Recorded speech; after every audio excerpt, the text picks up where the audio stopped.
Hi, everybody. I believe all the mics and stuff are working. I think.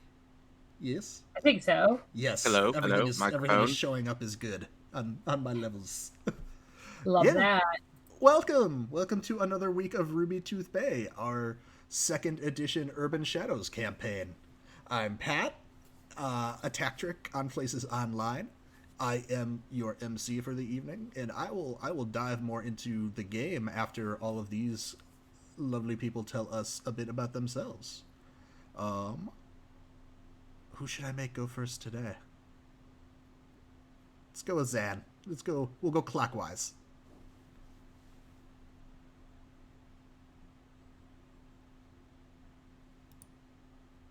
You were muted, bud.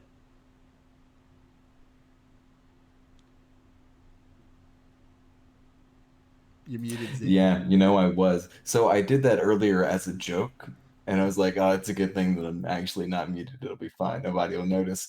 And I actually was. Okay, good to know. Good to know. It's gonna be one of those days. Yeah, I'm Zan. I'm a professional GM and content creator for 5e World of Darkness, powered by the Apocalypse, and a whole bunch of other really great games. I also stream video games and other tabletop content on my channel. We do uh, like homebrew class creation and stuff. It's a good fun time. Um, but yeah, uh, uh, what else? Who am I? And are we doing character intros? Not. All right. Okay. And yeah, I'm playing Dom, who is going to be the vampire. Or Don, that is going to be the vampire. And I mean, he could be your Dom if you want, but everything does come with a price. Uh, and yeah, who is just a good, hardworking, blue collar um, member of the undead that lives vicariously through the emotions of others and feeds through eye contact. It's fine, probably. Don't let him look at your eyes in a mirror while you're looking at the mirror. That's the one situation we don't talk about happening. Perfect. Yeah, we will continue clockwise. Nikki is not here yet, but she is going to be joining us when she is able to, and we'll get to meet her lovely Fae character. I'm gonna be posting her Twitter links and stuff in chat anyway here to start because she's involved in so damn much and she's absolutely fabulous. So follow her there to keep up with it. And we will move ahead to Leland. Oh, hello. I am Leland, Leopold, Lee, one any of those four. I'm just kidding. But yes, I am a social media coordinator slash consultant slash Kickstarter marketing. I wouldn't say specialist. Maybe I would. You know what I mean? Maybe I'll say it. Uh, but yeah, check me out on Twitter, Instagram, Facebook. Um, post memes mostly because I'm lazy, but sometimes I post cool stuff about like this show, which I did not post today because I forgot. But it's whatever. There are VODs that I will advertise later. I'm I am playing the character Vesuvius Nero. Obviously, his mother gave him that name. Just kidding. He does not talk like that, but that is his name, his chosen name, his magical name, if you will. He is a member of the Church of Satan, and he has went out drinking with a fella named Belphegor one night. They just met each other at the bar and started talking, and he since made a deal with him to gain, you know, infernal power, and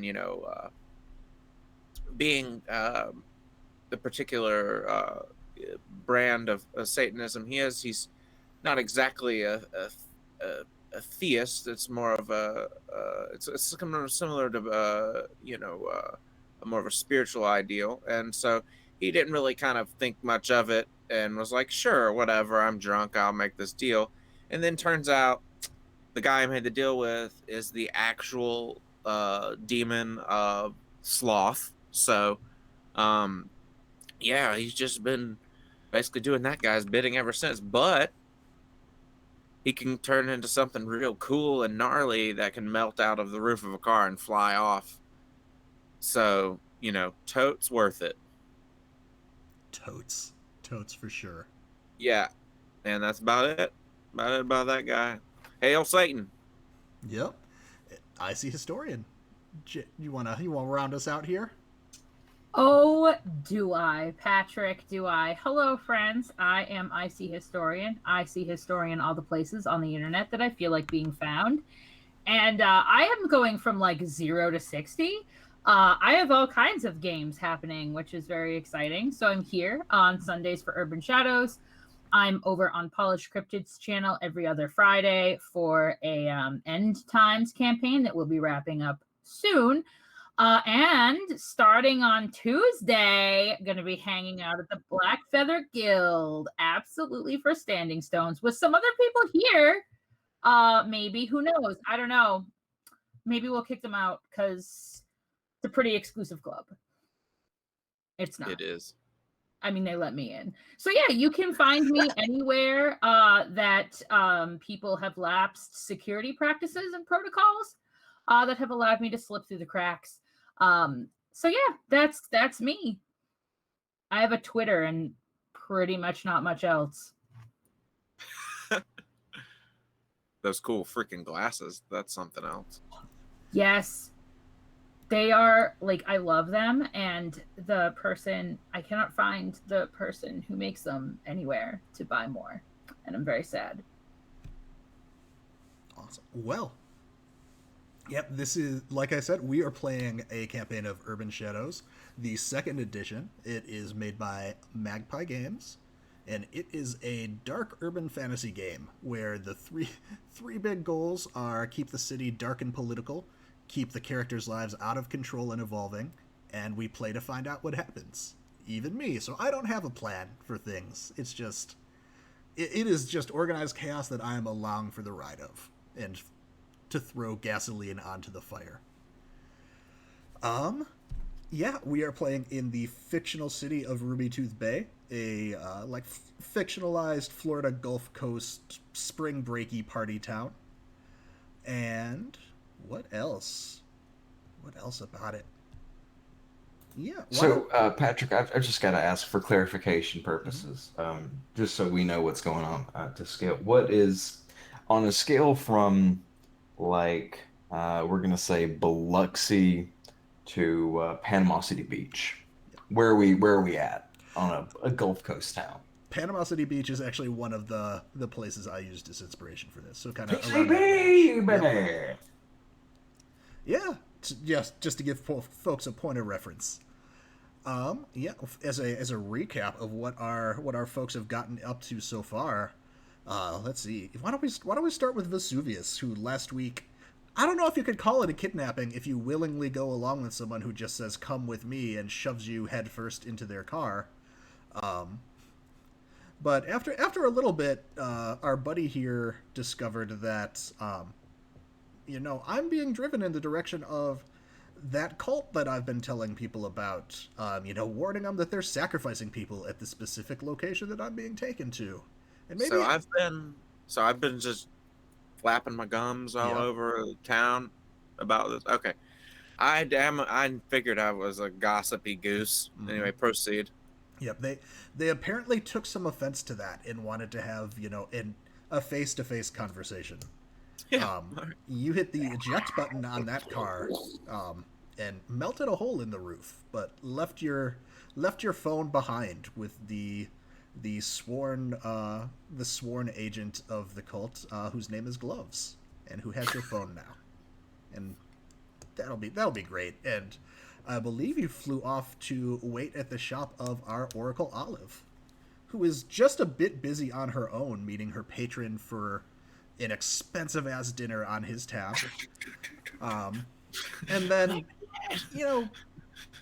saving him from a potential assassination attempt by a, knife-wielding server. Moved him outside, and we're, on the verge of getting a bit cornered until another demon-ish tainted friend, just happened to be driving by in a speedboat and figured this was a good chance to earn a favor and let y'all in for a ride. And that leaves us with our vamp, who Don has been babysitting's maybe not fair, bodyguarding the Winterface Snoopy from a mysterious and ominous human statue that is potentially monitoring people around town. You took her over to Jean's Shallow Pool, one of the local dive bars, where, everything was doing great. You organized an impromptu concert. A drugged up werewolf friend of yours, lunged at your neck, wound up immobilizing her, storing her in the walk-in, feeding a little bit too much on the assembled crowd that was there for your escapades. And then the statue showed up, and in an attempt to frighten them off with a toss of a bottle, managed to just slam some other guy in the head. And we'll see how they feel about that when we jump in there. And then Snoopy was gone, I think, is where we finished there. Anybody feel like I missed anything important? No. Sounded good. Sounded complete to me. Awesome. Well then, why don't we jump in mid speedboat ride? We will zoom back in on Olive, her also tainted patron Preston Carver, and fellow tainted under a, for right now, different boss, Triveria. All right. Yep, so like I said, when we left, they picked you up outside of the restaurant, and Triv essentially was like, okay, you're gonna owe me, and I got some shit going on, so just hop in the boat. How's it going? What are you getting up to? So, I think that, Olive is, I think Olive is is a pretty savvy character, and she's, I forgot my foretellings. I forgot two things, actually. Oh no. The first being, we have to start out with a poem, as has become the tradition, the 3-week tradition. So our poem this week is The Ocean by Nathaniel Hawthorne.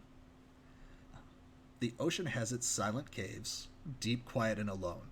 Though there be fury on the waves, beneath them there is none.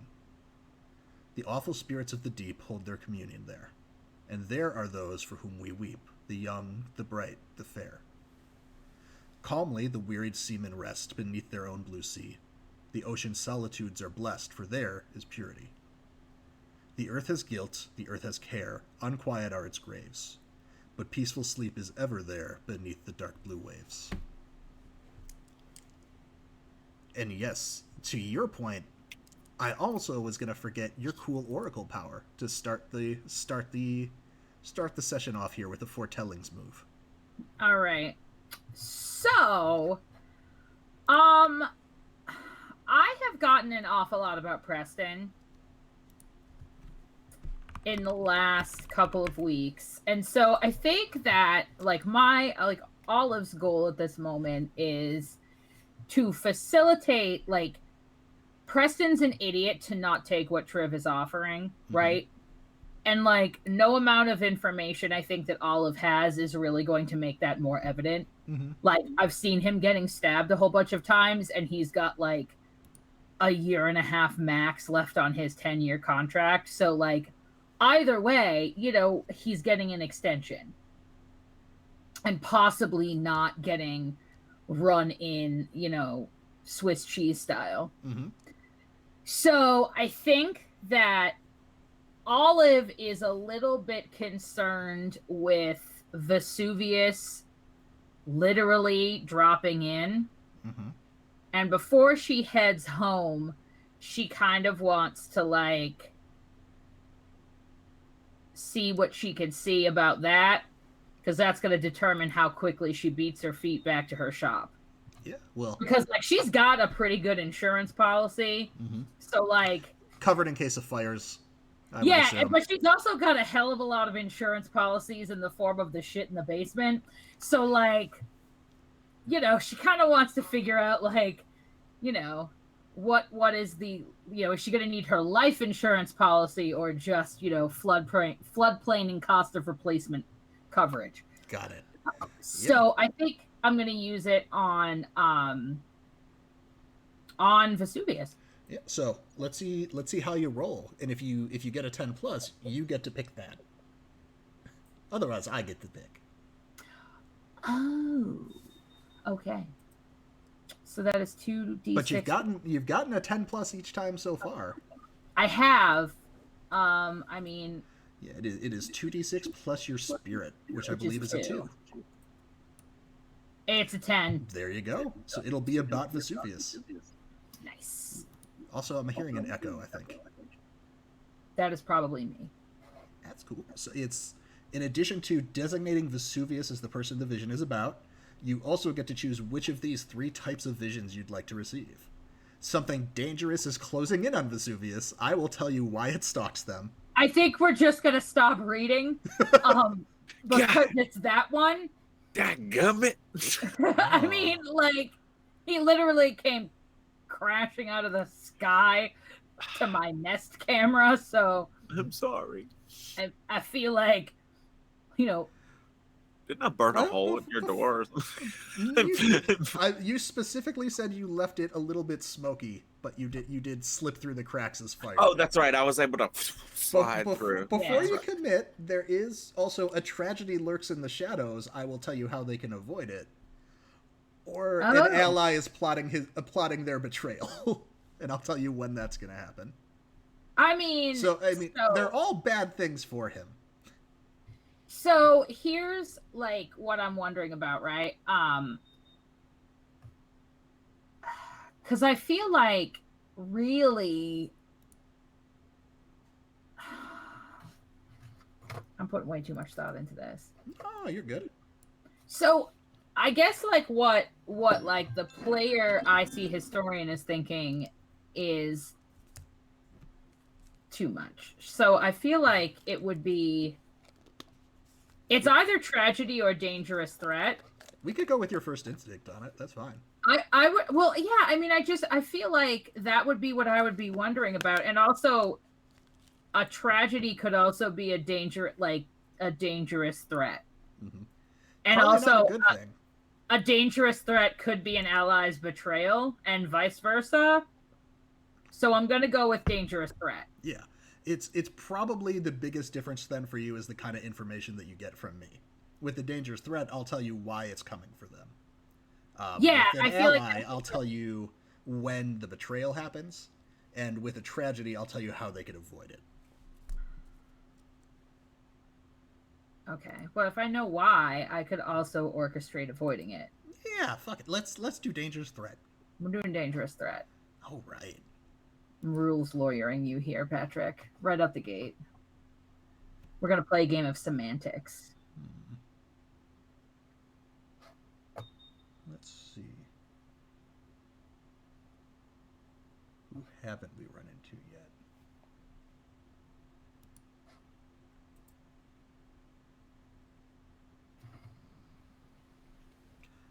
Sorry, I'm just pulling up. I think this will be a good time for some new NPCs, so we could get some put a face to a name with your vision.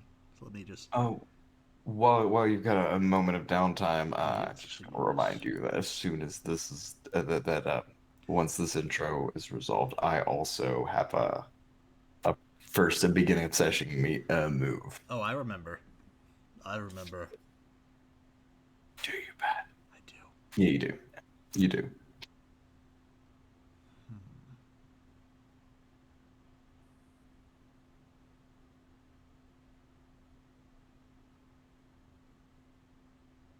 Okay. So, how does this vision come to you as you're just hitting wave after wave on this speedboat, just driving along the shore? So I think that Olive is looking at the footage of Vesuvius through the camera that faces the back of her shop. And like, I don't know how affectionate their relationship really is, but it's definitely like concerning because like, I mean, he's pretty intent on getting inside. So I think that she's just trying to figure out like, why are you like, what do you want with me? And like, what's going on? Who might be with you? That sort of a thing. So I think she's kind of like thumbing through the like still images back and forth. And I think that would trigger her connection to that like in between realm. Yeah.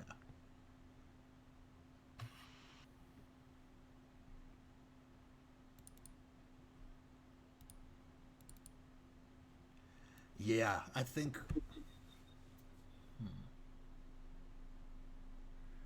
I think the lapping of the waves against the boat creates almost like this white noise, sort of like trance-like effect that Mm-hmm. as you're scrolling back and forth between the pictures, you start getting.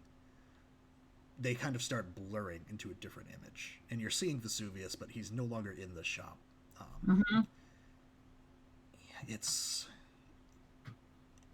his surroundings are blurry, but you can make him out clearly, as well as a figure that's approaching him from behind that he doesn't seem to recognize, or that he doesn't seem to know is there. You see this figure coming up behind him, and essentially something comes out of a pocket, and oh, not a supernatural slap bracelet, but they get something around his wrists. And you see him reacting, and almost as instinct. Have you seen his demon form before? Have you seen that transformation? Was he in demon form when he fell to when he like jumped down? I believe he specifically transformed back to human in midair and then just fell. Yeah. I would say maybe once or twice before, but I don't think even then it would be something that she's entirely like nonchalant about. Yeah. Like it still is probably very upsetting. I think you start to see kind of that that telltale that it's about to happen. Like smoke starts coming out of his pores, and the hair almost starts lighting on the end. And then something flashes on this not slap bracelet and puts it out as this person puts a hand on his shoulder. And then the vision cuts. What have you created? I blame Jen. You can put a face this. to a name for this woman.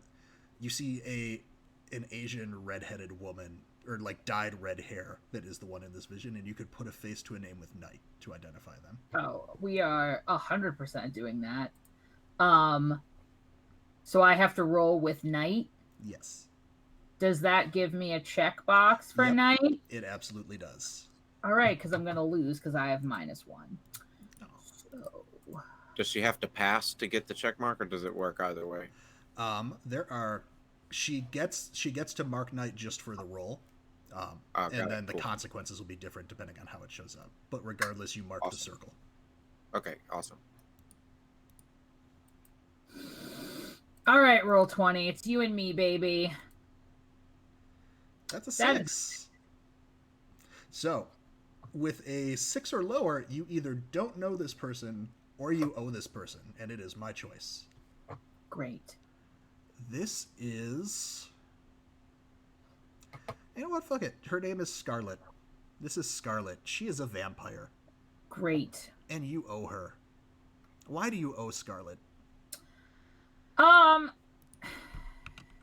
So Scarlet and I had a very brief but sort of charged interaction. Scarlet came into the shop, and she's very similar to Dawn. I'm now writing her backstory. Get ready. And where she sort of feeds off of emotional reaction from people. And she had kind of come into the shop planning on feeding on Olive and some things about her. And Olive did not want to play. And so Scarlet and she had like a very brief but like kind of tense interaction. She also, Olive came into possession of some artifacts that belonged to Scarlet's sire, and Scarlet felt that they should be hers, and Olive was like, already set up a buyer, and Scarlet was like, let me get really close to you, and Olive was like, not gonna happen. And so I think that she kind of wouldn't give up the goods, and Scarlet was really, really upset. She would not join the circle, and or join the web. Just didn't work out very well. Yeah. Respectfully but firmly turned down her offer. And I think Scarlet does not forgive or forget easily. Got it. So essentially you cut Scarlet out of a deal that made her look bad in front of her sire, it sounds like. Yes. She wasn't able to like lure Olive in to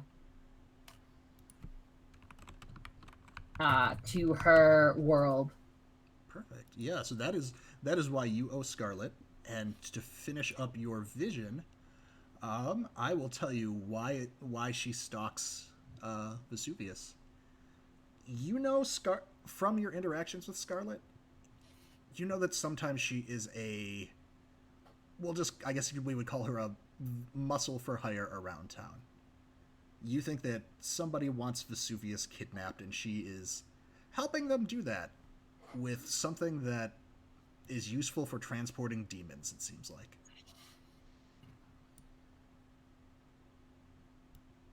All right. So I think like on the boat, Olive kind of composes herself pretty quickly and like turns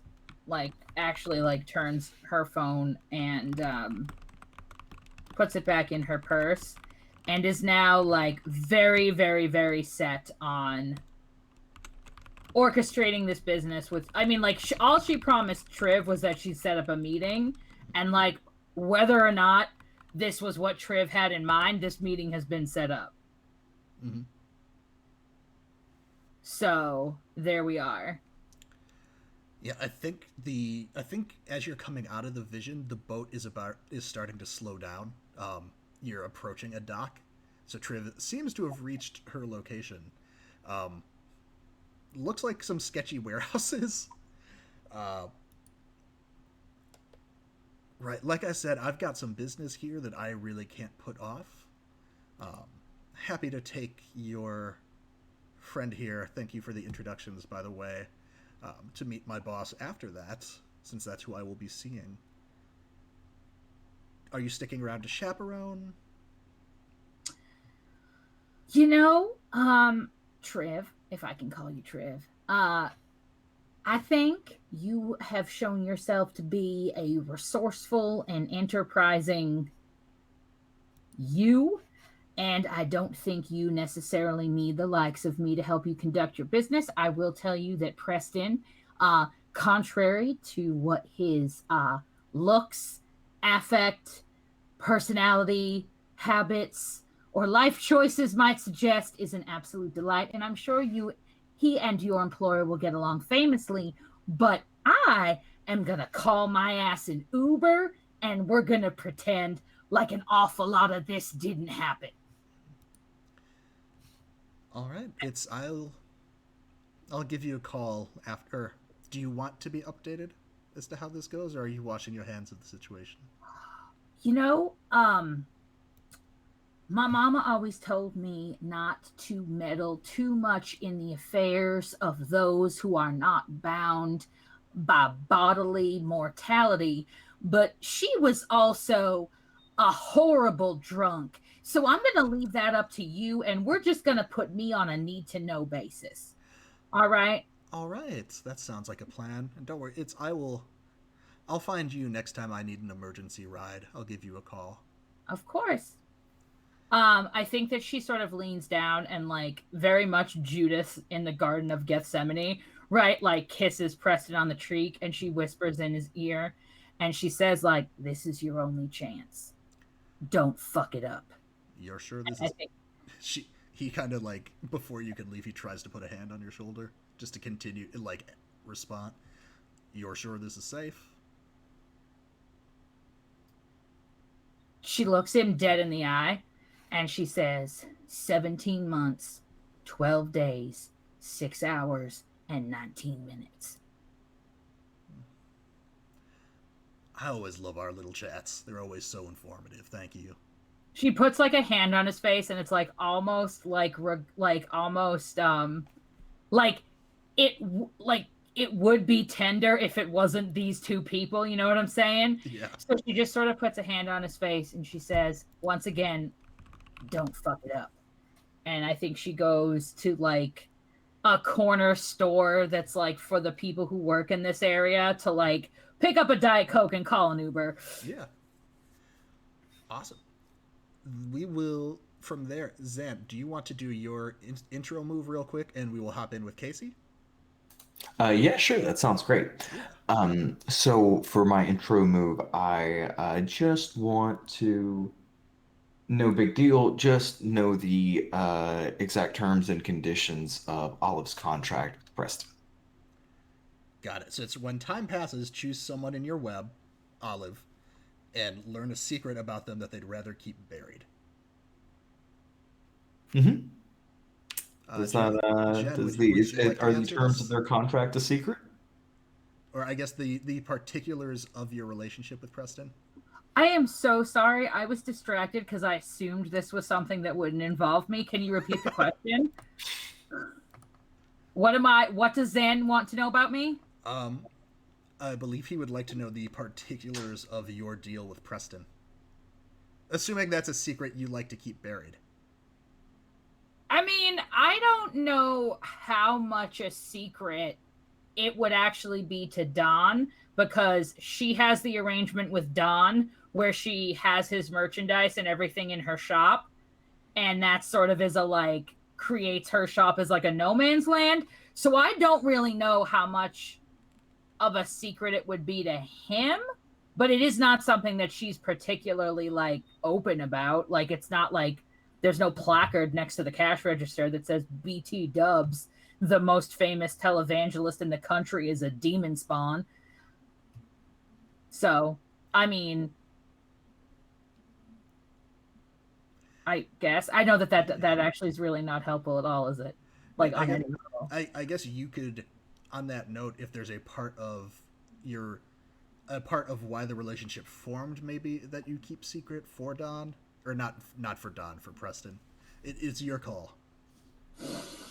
Oh, I think that like so I don't know how much like Olive has kept it secret with like the other supers that she has any sort of networking with. Mm-hmm. But I definitely think that Preston has kept it very secret.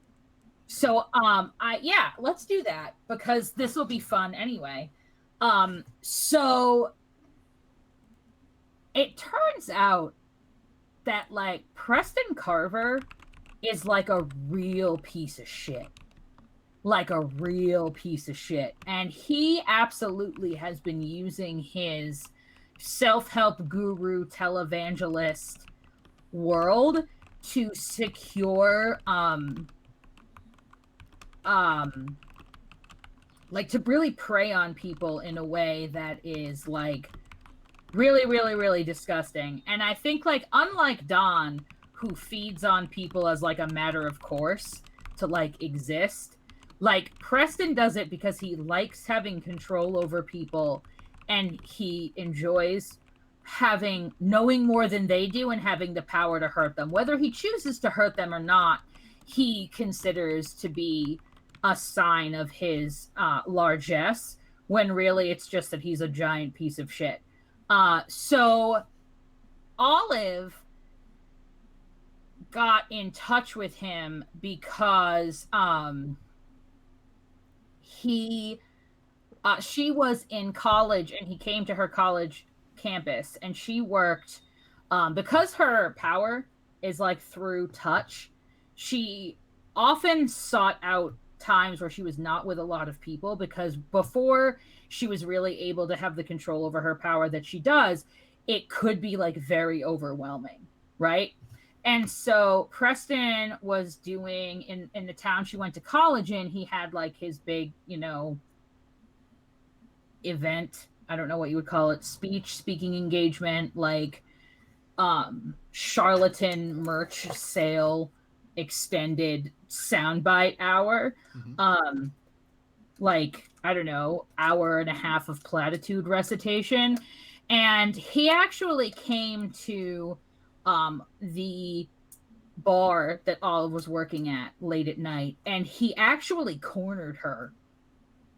And he was trying to kind of throw his weight around to engage with her in a way that was like not really appropriate. And she put her hand up and she touched his watch. And he sort of, because she was in a heightened state of like freaking out, she didn't really have an awful lot of control over her powers.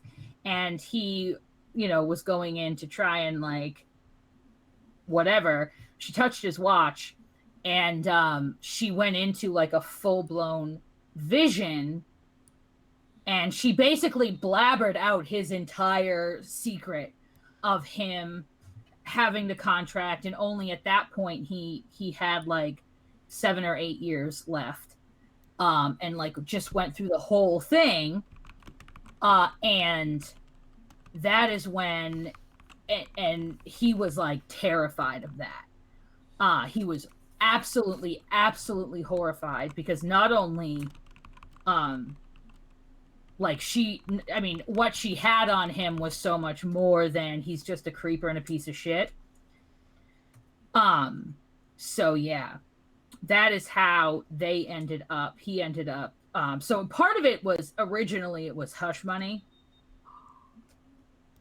And it was originally hush money, but it was then also like try and help me out money. So like when she is very like snide with him, it's because she knows a hell of a lot more about him.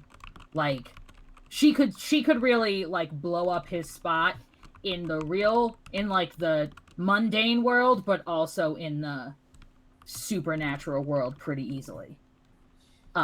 So he is like a piece of garbage.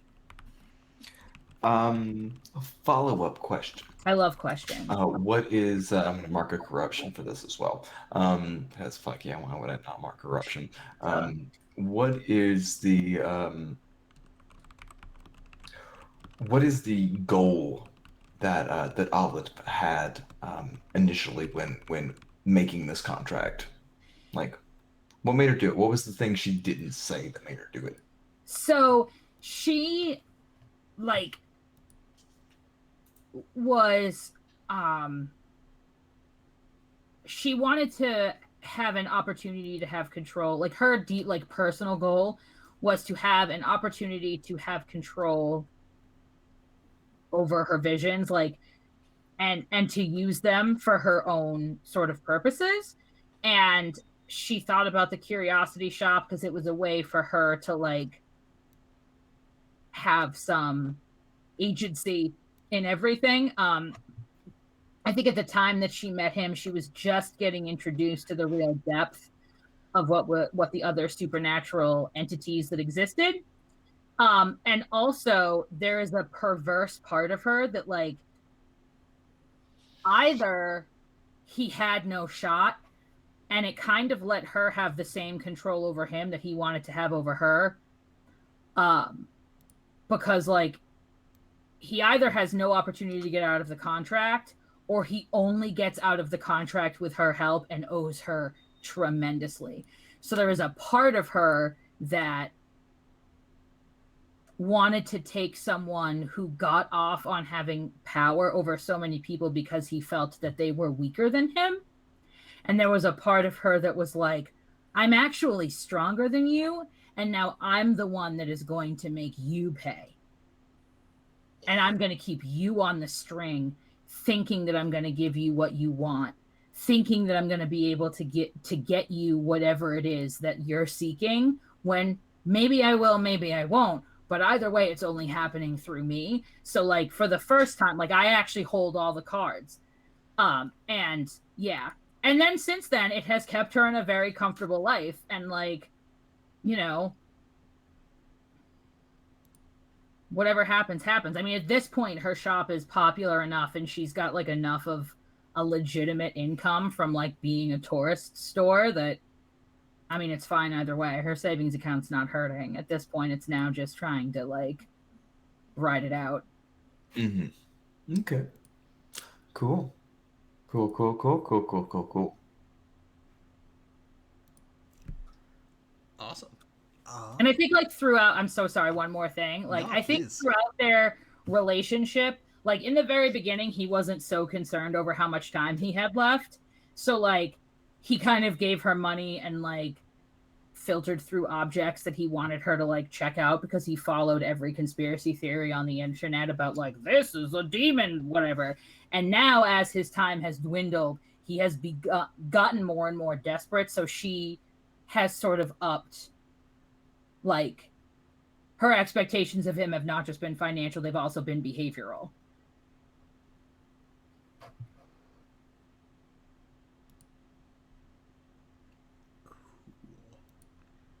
Well, I think I can suitably ruin you with that. Yeah, that's great. I'm good with that. I'm good. It's lovely. Good thing to know.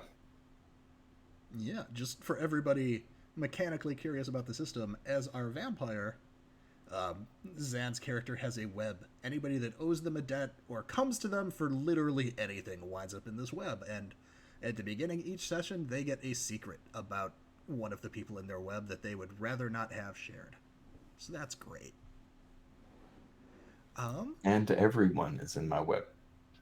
You know, essentially. I got a big web, a couple of hundred folks. It's a good time. Also, sorry, question. I marked all 4 boxes. Yes, that means you get a standard advance. So, as your standard advance, you could take a new Oracle move. You could take a new move from a different archetype. You could increase your status with essentially any circle.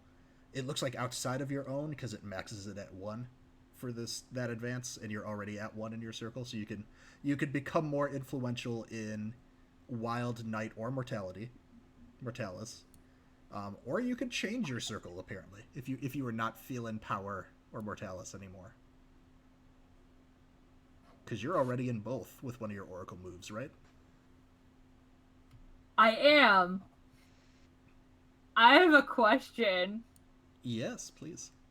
Could I take Haven? That is in the Vamp playbook, right? Uh-huh. Yeah. Could I take Haven? Yeah, absolutely. There is no reason in there you wouldn't be able to.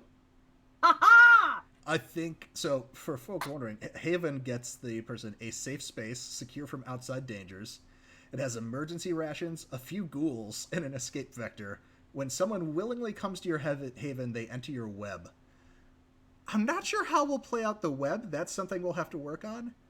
And we'll figure something out besides ghouls probably for you. But mechanically, we'll make it all work. Oh, I'm so excited.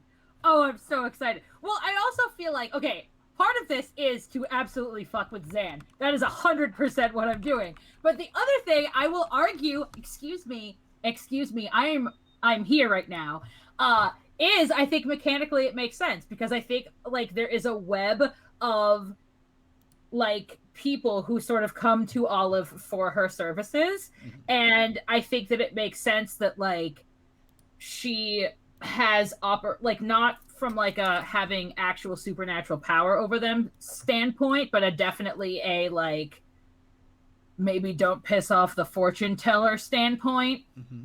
I think that it makes sense. I am excited. Yep. Before you commit, since you don't have to decide right now, and we're going to jump around a little bit. That's fine. I'd also recommend checking under the Hunter playbook to see if Safe House fits with anything you'd like there, because there's a few differences, but they're similar. So just see whichever one fits your vision better. Okay. And we'll go with that. That is so fine. I will think about it, but I'm excited. I'm here for it. Nikki, are you here, or did you step away for a sec? She stepped away for a second. Okay. Cool. Do we want to, in that case, do we want to jump back in at your shop where you're heading back to and where Vesuvius is waiting? Yeah, that's totally fine. Yeah, it's We could take a bio break to give her a second to come back. yeah. We could do that. Everybody, how's everybody feel about that? Good. Love it. Or Nikki's back now. Nikki, are Nikki's you? back. Sorry. You're good. No, it's okay. It's all good. Welcome. We'll take a bio break afterwards then. What are we doing? So we just wrapped up a very short initial scene with Jen's Oracle, and her and Zan's Vamp both had some beginning a session moves that they do kind of at the start each time that we just did. So we can pop in with Kasey now if you'd like. Sure. Do I have any beginning of the session stuff or no? So the Fae does not. Essentially, like instead of like the magic and shit that you have, some of theirs just say it triggers right at the beginning. Okay. Yeah, so you're welcome to introduce yourself if you'd like. If you'd rather skip past that, we did it for you. Okay. Thank and you. linked all the cool stuff that you're in. Do you want to tell folks a little bit about Kasey? She is. Sorry. You're good.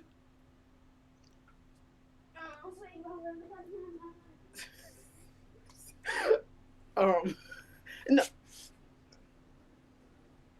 Sorry. It's no problem. Oh my goodness. Who is Kasey again? I can help you I all know out she's because the it's been a Fae. while. Yeah.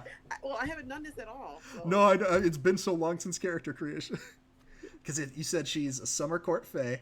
Yes. It was all rainbows and butterflies and unicorns for a while. Yeah, very, very charmed rainbow unicorn butterfly Care Bear life, and then she was betrayed by someone close to her and ran off to live in the city Yes. Yeah. in the Bay, and she works at a cinnamon. Well, I think it's her shop. She has the cinnamon buns shop in the mall, and she also works and lives in a restaurant above a restaurant that looks like a castle. Yeah. Where the crew all dressed like Cinderella and Prince. Yeah. With The artist. the artist formerly known as Prince Wigs.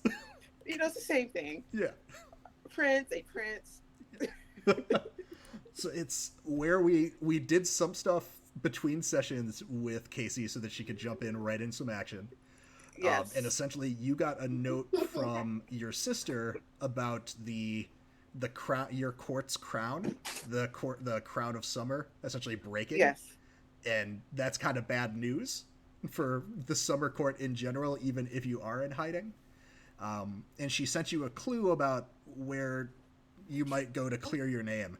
Is that something you want to follow up on, or do you have other stuff you want to do? Because you do not have to do that. No, it's fine. I have to stop somebody from stealing all my jelly beans. You're good. So, we're at the restaurant. I don't know if anybody else is available to be there. That's where she would be. Yeah.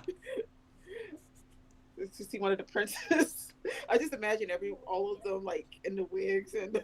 Yeah, because I see the note from your sister actually got delivered by birds on your windowsill too. That's perfect. Yes. Are the birds my friends? They can be. Okay. Yeah. Yes. But I just need to save my jelly beans. I'm so sorry. You're good. Yeah, actually, why don't we, like Leland was saying, we could go to a quick bio break now. We set up Kasey, and we will jump right back in with some action after this. Sound good, everybody? Sounds good. All right, we will be back in about 5 to 10 minutes, everyone.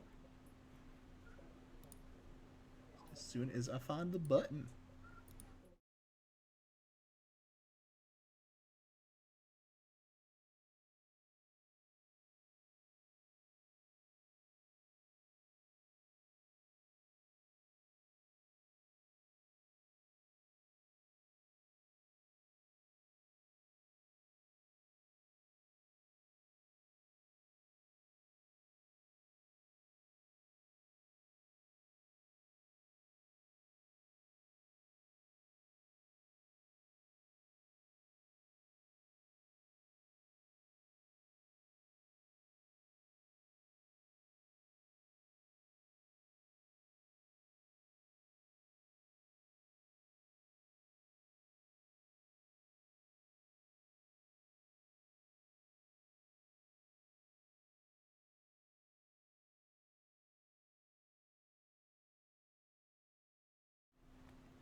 Hi, everybody. We're back. We're back from a break. And where we are going to jump back in is at Gene's Shallow Pool. Everybody's favorite dive bar. Recovering. The band, the Dented Bucket, has recovered from one bar fight. Is another one about to happen? Let's find out. We've got a guest joining us there. Nikki, how would Kasey be showing up at this bar? You're muted. I did that on purpose.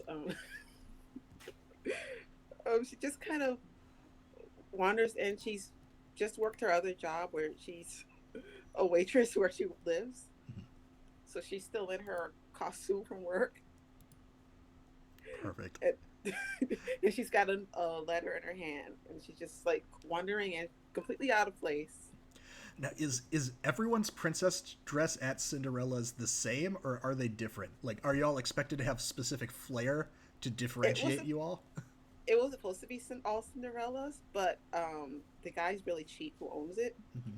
So they're just whatever he could get off of AliExpress. Perfect. Yeah, it's... So it's not even, it doesn't like look like Cinderella. Like Sonderella. Yeah. So it's you walk in, you walk past a human statue that is performing for some people right outside, and as you are walking in, you see a man walking to the bar and suddenly double over as a bottle is cracked against his head. If you'd like to put a face to a name for the person who just got smacked in the head with a bottle, you go ahead and roll with power. Sure, just one moment while I figure out how to get Roll20 up. You're good. Which, when you put a face to a name with somebody, you roll with your stat in their circle. So once Roll20 is open, that's just going to be 2d6 plus you've got a 1 in power.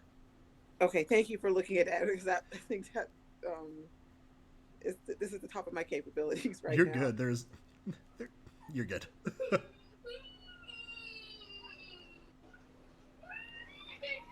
He's okay.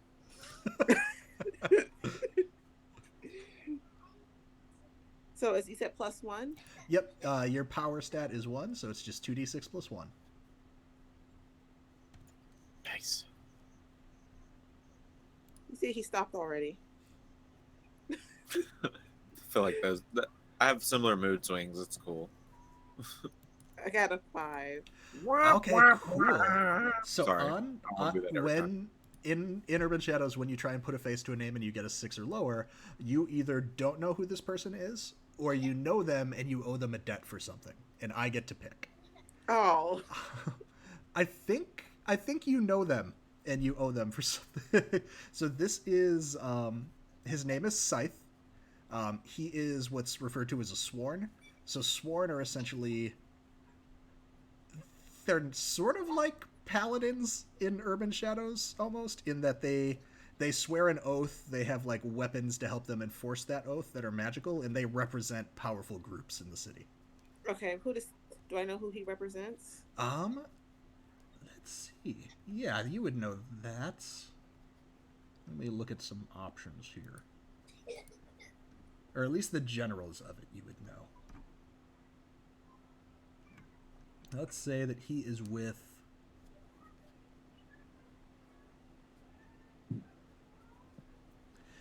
So no one's... So people know who he says he's with, which supposedly he's with a bunch of, like, earthbound deities, like old gods that were worshipped and are now stuck on Earth and don't have their worshippers anymore. You don't know if that's just all hype and they're just powerful people or not, but essentially that's who he works for.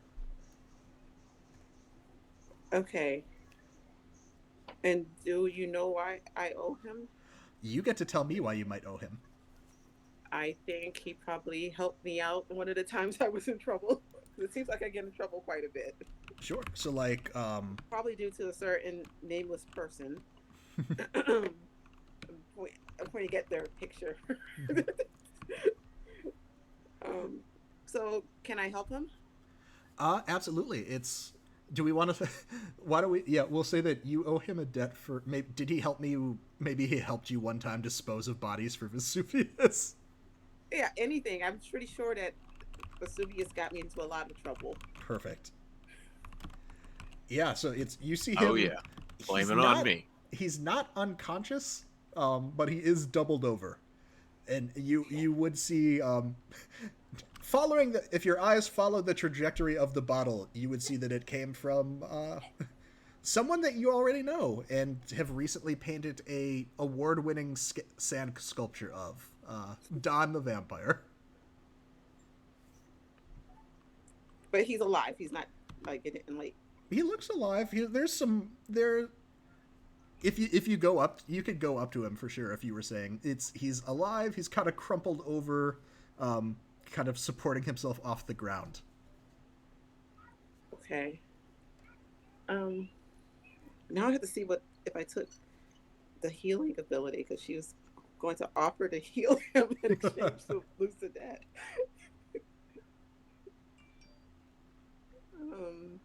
I think I am covered in blood, but I'm not injured as badly as I might look. It Yes. looks as though I might have healed a little bit from the cuts already. Like there's some torn paces on the shirt where like okay. there's just skin. There should be cut, but there's skin. Don looks like he was already in a fight tonight. Why are you all fighting so much? Not a great time. Looking, we're looking for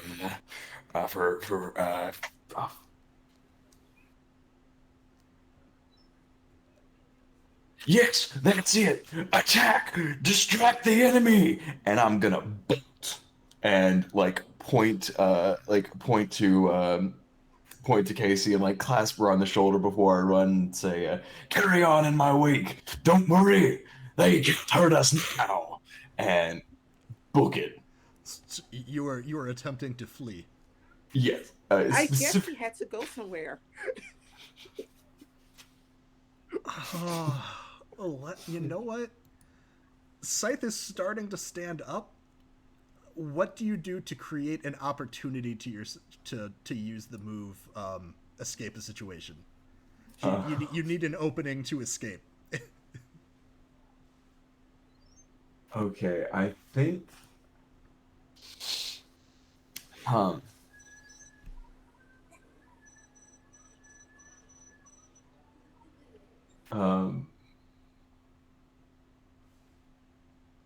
fuck. Oh, this is gonna display things in the worst way.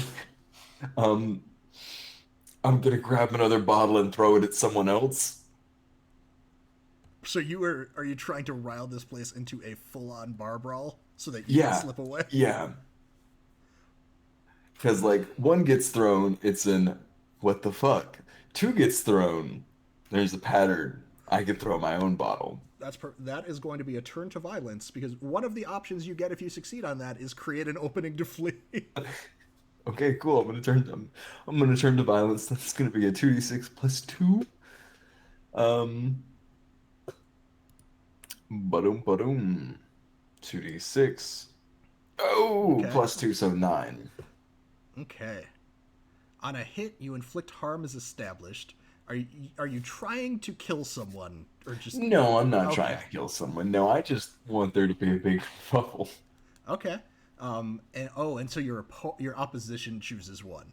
They inflict harm on you. They put you in a bad spot, or they create an opening to flee. You know what? Because of how you intended to use this, you create it. Sure, we'll say it gives you an opening. Okay.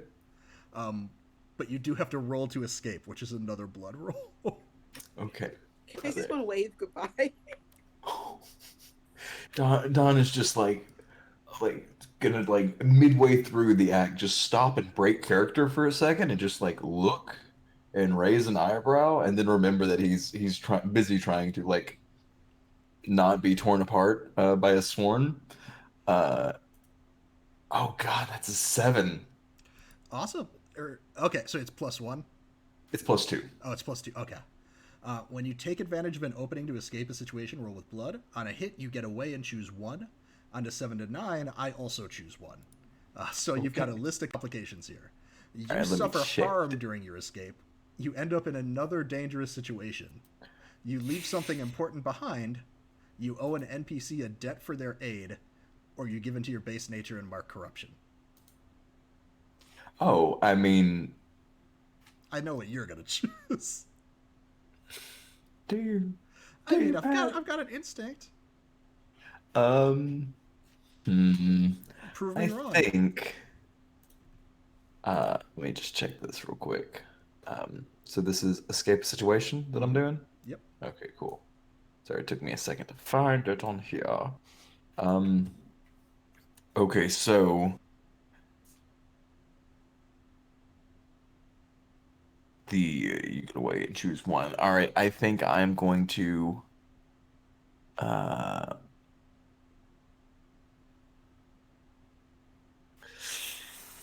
I think that I'm going to suffer harm during my escape. Okay. Okay. And I just want to immediately raise the stakes of this environment. Yeah, I think. I'm gonna roll just a d2 to see how bad it is. Because it's pretty okay. So it's 2 points of harm. It was either gonna be 1 or 2 to escape. Okay. Yeah. So you hate me. That's cool. I get it. I understand. I flipped a coin. Yeah, so you suffer 2 harm as you escape. I think yeah,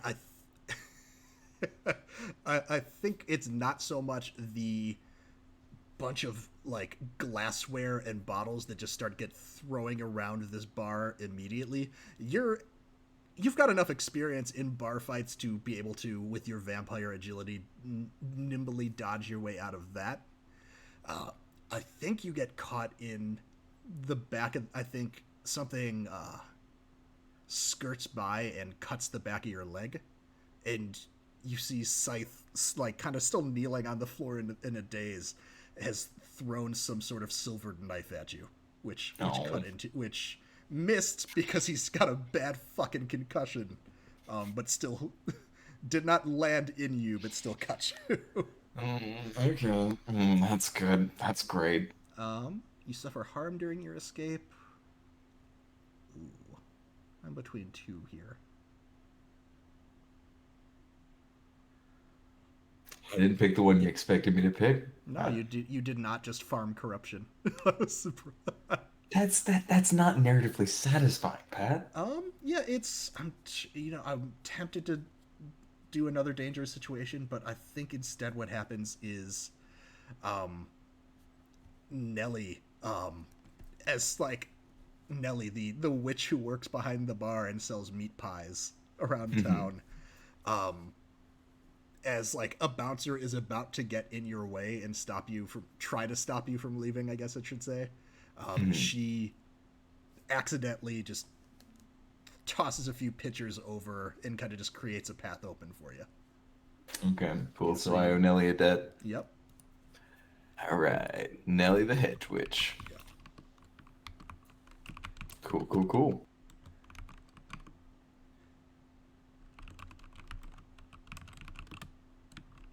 Yeah, so Kasey, I think you had moved over to Scythe, who, as you were checking on him, still definitely not in a healthy state, tossed a knife across the bar at your friend who was fleeing the scene, and now the bar has erupted into a full out brawl. You said he was buying a bar. Scythe. Yeah. Yeah, I think he's kind of like got one arm on it for support and is not quite standing up yet, is like crouched, kneeling on the ground. Okay, I'm gonna take a seat on the bar. Because why use the bar stool? No. And to be fair, I think a lot of the bar stools have probably been picked up and are being used as weapons at this point. Yeah, I'm gonna take a seat on the bar. I'm gonna assume there is a pitcher. I'm just gonna grab it and pour myself something like, "Would you like to be healed?"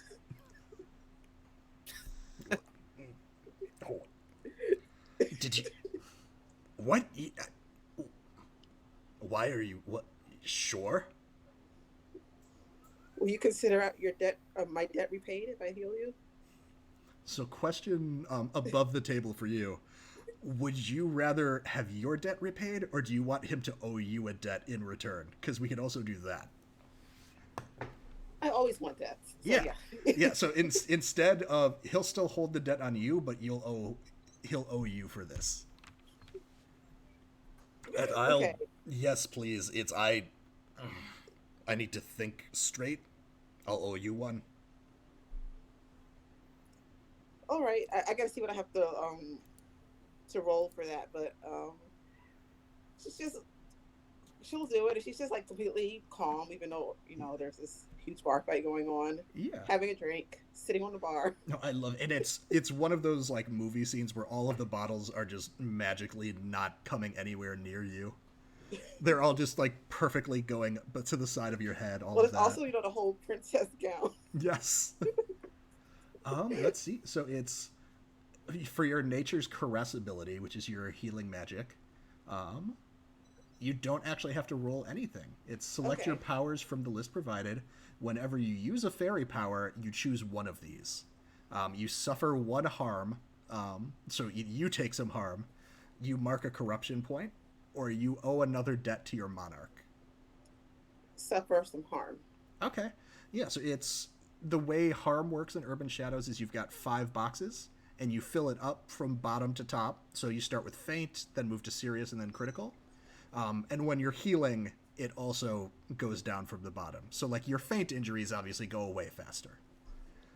So right now you've just got a faint injury from using your fairy magic. And if nothing else happens to you tonight, like that'll go away by the morning. Okay, so like What Can, does like, it look like when you do this? it's something with sparkles. Like you're trying to decide. Like could like her thumb bleed sparkles. Sure. So is it like you like prick your thumb Yeah. and like drop sparkles out of it? Yeah. So as sparkly as it looks, does it feel pleasant for Scythe? No. Okay. No. Still no? Does it like burn? I think if she was in the good graces of her court, it would be fine and sparkly and sunshiny, but it's probably like all the whatever broken crown, brokenness all the directly related to her home. all the inner turmoil that the summer court is currently going to makes it Yes. like burn and sting a little bit.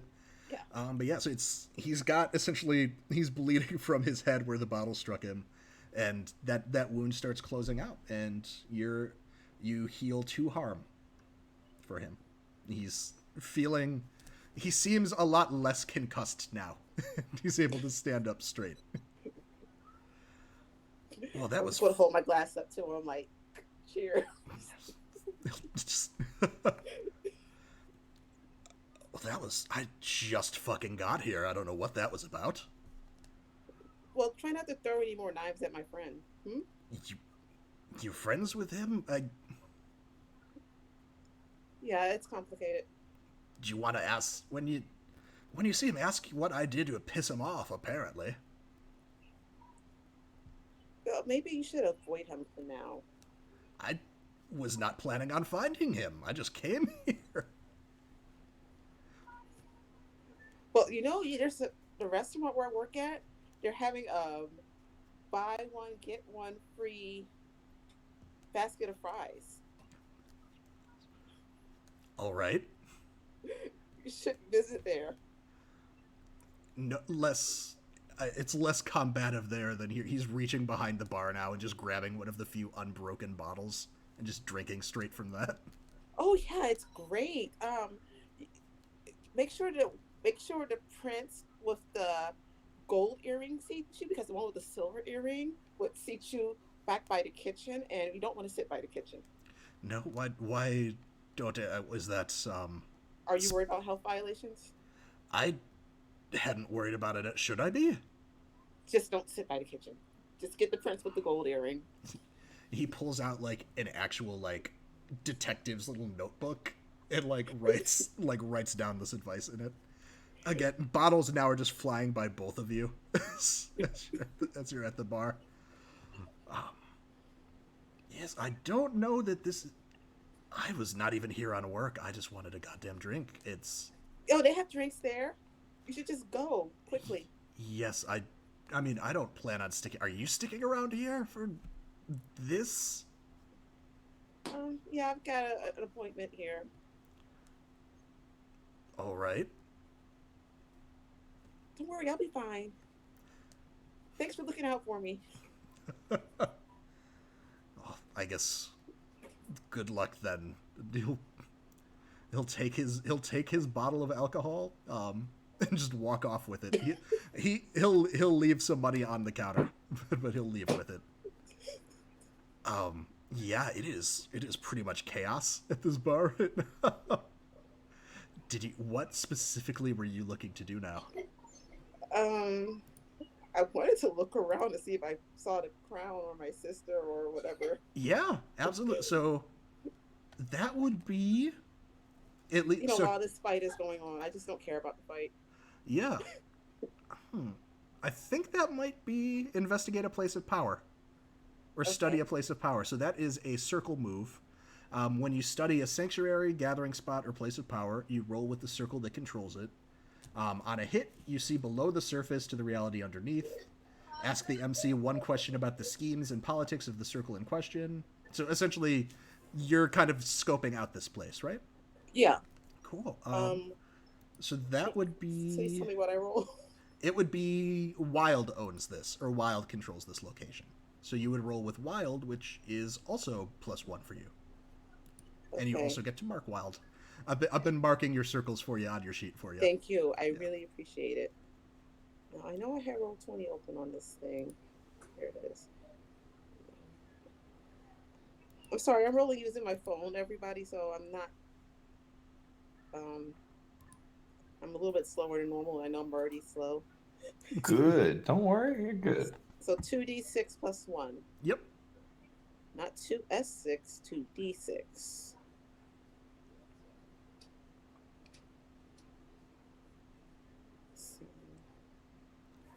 Okay, so that is a 6. So let me see. Can you fix Roll20 for me, please? I will get right on that. Thank you. Yeah, so there's no consequences listed in this move. You still get to mark the circle, which means you've only got one circle left that you need to interact with to get an advance, which is cool. But when it doesn't give a consequence, I get to decide the consequence. Which, let me think.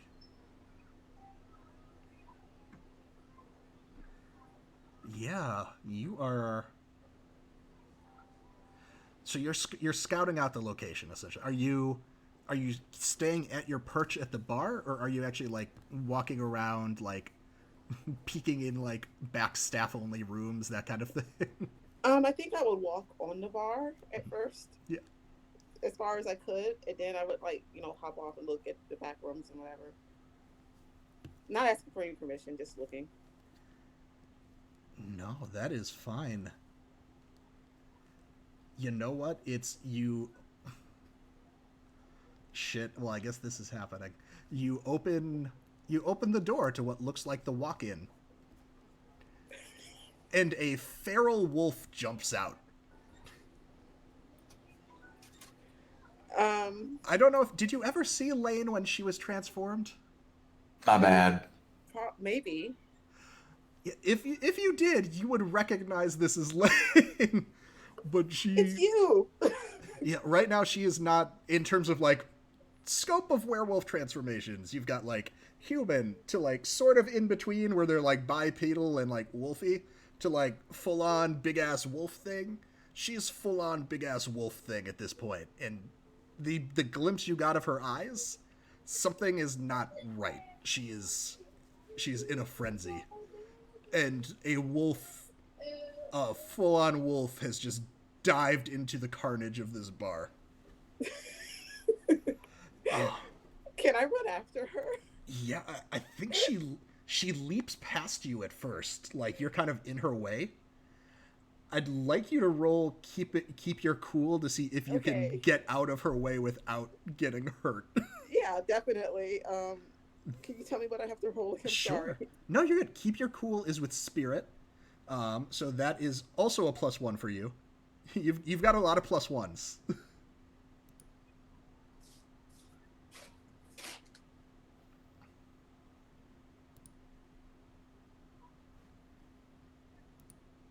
9. Nine, Better perfect. than a 6. Yeah, so on a 7 to good. 9, you avoid what you want to avoid. I get to tell you what it costs to do so. Okay. Um. Hmm.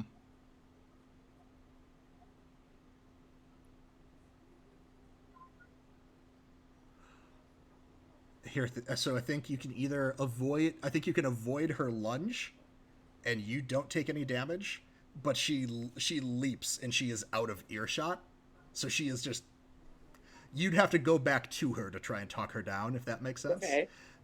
Or she can leap into you and you take a bit of damage from it, but she's close enough if you want to try and interact with her and like calm her down or something. Okay. I'll take the damage Okay. because I'm chaotic. So that is going to be with a werewolf. That'll be about 2 damage. Oh, wow. So you are at 3 out of your 5 damage right now. Oops. Just so you know, the way that they do damage, like we said, faint is something like like a bruise or a headache that'll heal with time.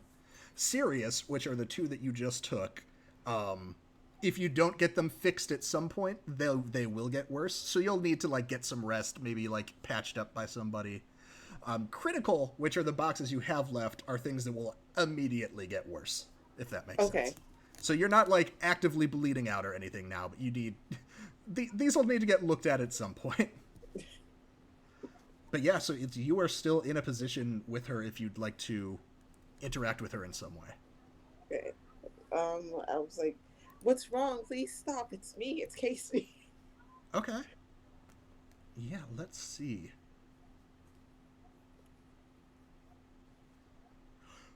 Okay, so you've got a few options here, I think, for how you want to reach out for her in terms of how that's reflected in the moves. Okay, I'm sorry. No, you're good. You could probably the simplest thing in a conversation like this is persuade an NPC, which you persuade an NPC with either seduction, promises, or threats. That would be kind of like the most their most straightforward social move. Alternatively, you've got let it out, or everybody's got let it out, which is kind of tapping into your special magic and all of that.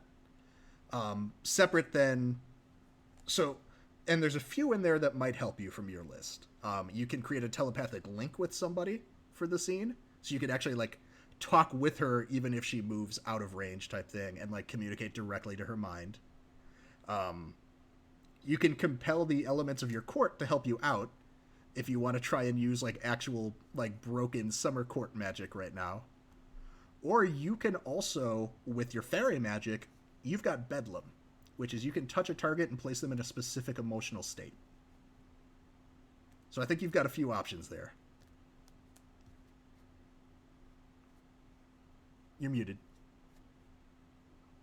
Bedlam to calm her down. Cool, yeah. So you can touch a target, place them in a specific emotional state. What emotion do you want her to feel? Calm. Calm? Okay. And you can you can take oh, okay. So, also with your fairy magic, same choice as before. You can suffer another harm, mark corruption, or owe a debt to your monarch. Oh, another harm, definitely. Okay. So that is your first critical harm. You are seriously injured at this point. But yes, she has calmed down, and you can then mark a corruption if you'd want to even have that emotion directed specifically at a target. So like if you want her to be like especially calm with you, for instance. Or you don't even have to do that, because calm is pretty general.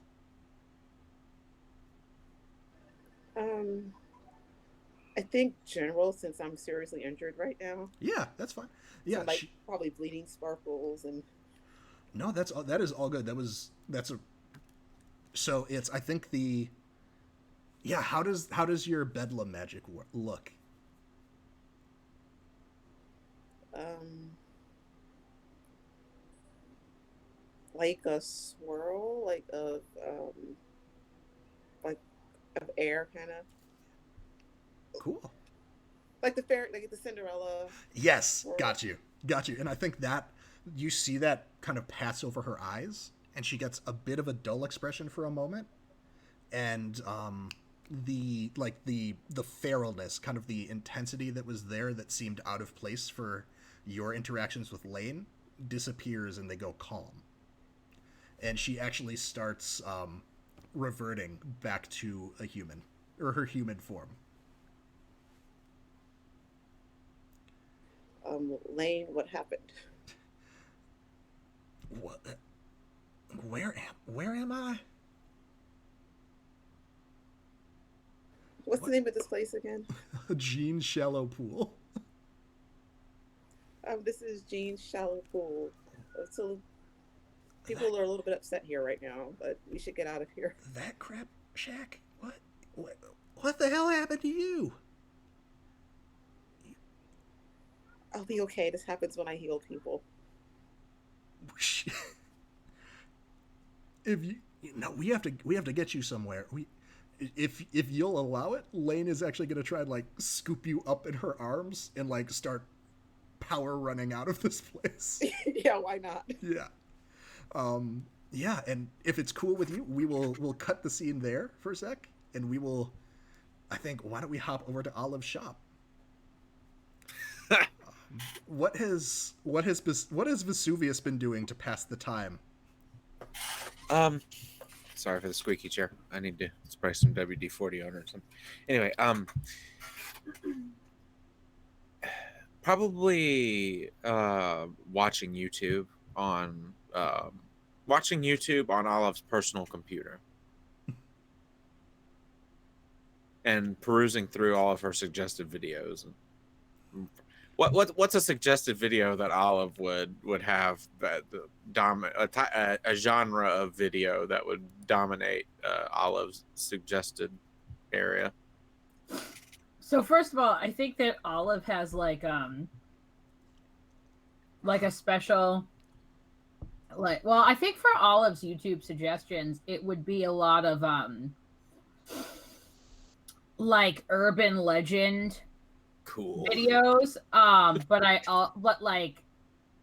also think man.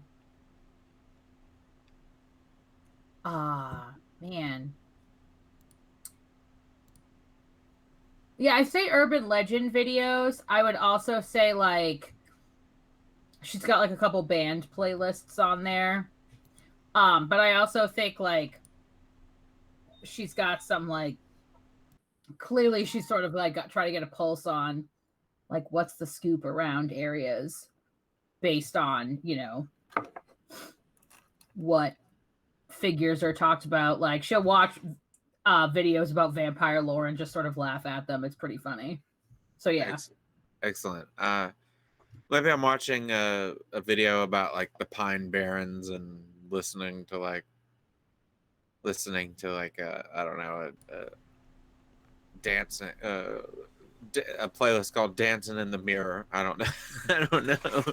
An important question there. Are you trying to impact the algorithm, or you're just going along with what she's got?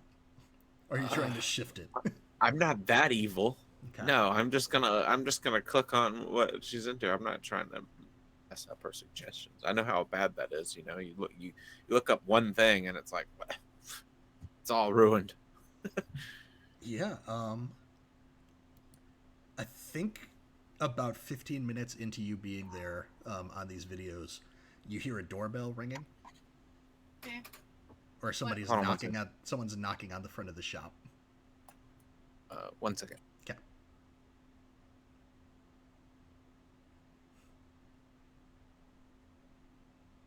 Am I correct to assume that that person is not me? Yeah. I mean, Great. I feel like you wouldn't be knocking on your own store. No, I wouldn't, but I was just hoping that maybe perhaps you were just reintroducing You know, Sorry about the that. one person who's supposed to be in that building in a Nope. creative way. Nope. Someone's knocking on the front door. All right. Yeah. Sorry about that. My air conditioner was making a alarming noise. It's good. And had to get my partner to check on it. Okay. So, someone's knocking on the door. I'm just going to assume that it's probably not her because she'll probably have a key to her own home or her own shop. So I'm gonna be a little suspicious, but again, my character feels like he's invincible. He's kind of letting his power get to his head already. Mhm. So he's just careless in some ways. So he's still gonna just go and answer the door. Awesome. Yeah. Go ahead and put a face to a name with mortality for me, or mortalis, Mortalis. and you can Okay. mark mortalis for that. You got it.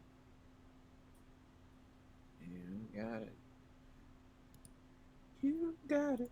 All right. So I'm looking at the moves here. Put a face to a name. So that is. Sorry about that. You're All good. right. So I'm gonna roll +2.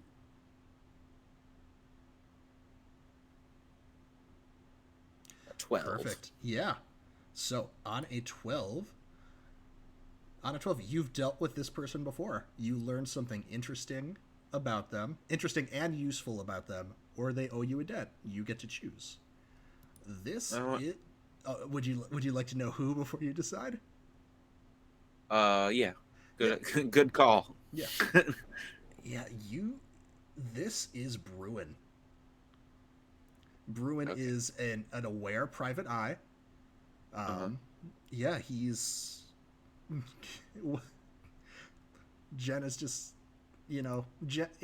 Olive has worked with him before, Okay. briefly.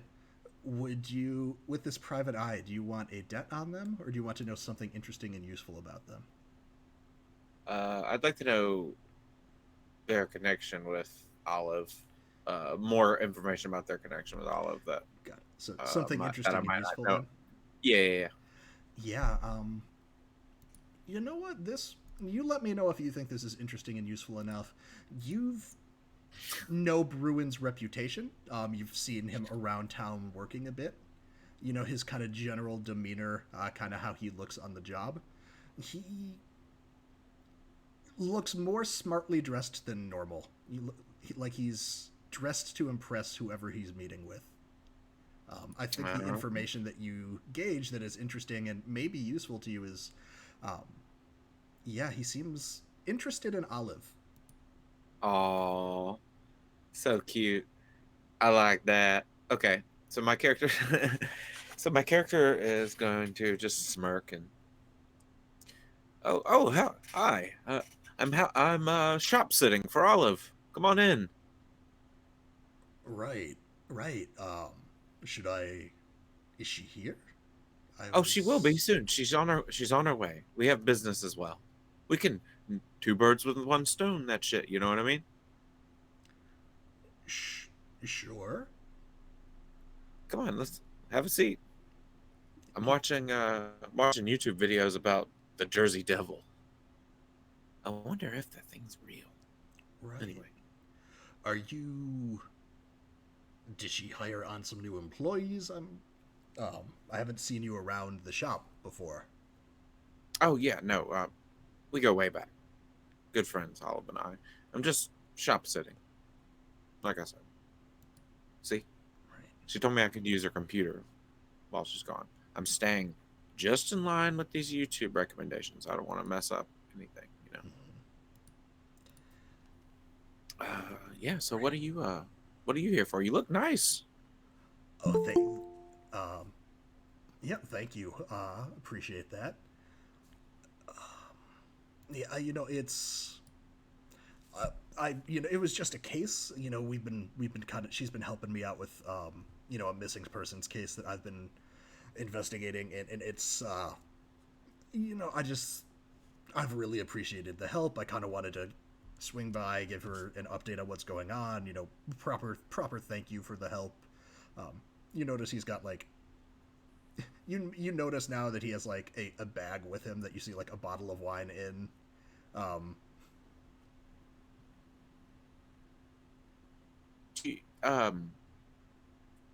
does this person, these missing persons, have anything to do with what was the name of Reverend Jacob Dennison's like faction? I guess would be the word in this game. Did You know, we I come don't up with know. it? I don't know if we named the faction. I had some ideas. Okay, This let's call it the second arc. second arc. Okay, I like that. Okay, I was gonna do something like Eternal Life Church or something, but I like that better. So I'm gonna say, do these people have any connections with the second arc, perhaps? Because I'm having run-ins with them myself. I believe they may be snatching people up off the streets. Not to my knowledge. No, these are all God. I guess you would call them amateur treasure hunters. Oh, like It's that okay. Randonautica or whatever. They've Is that got what you're talking some. about? They've got some long ass name.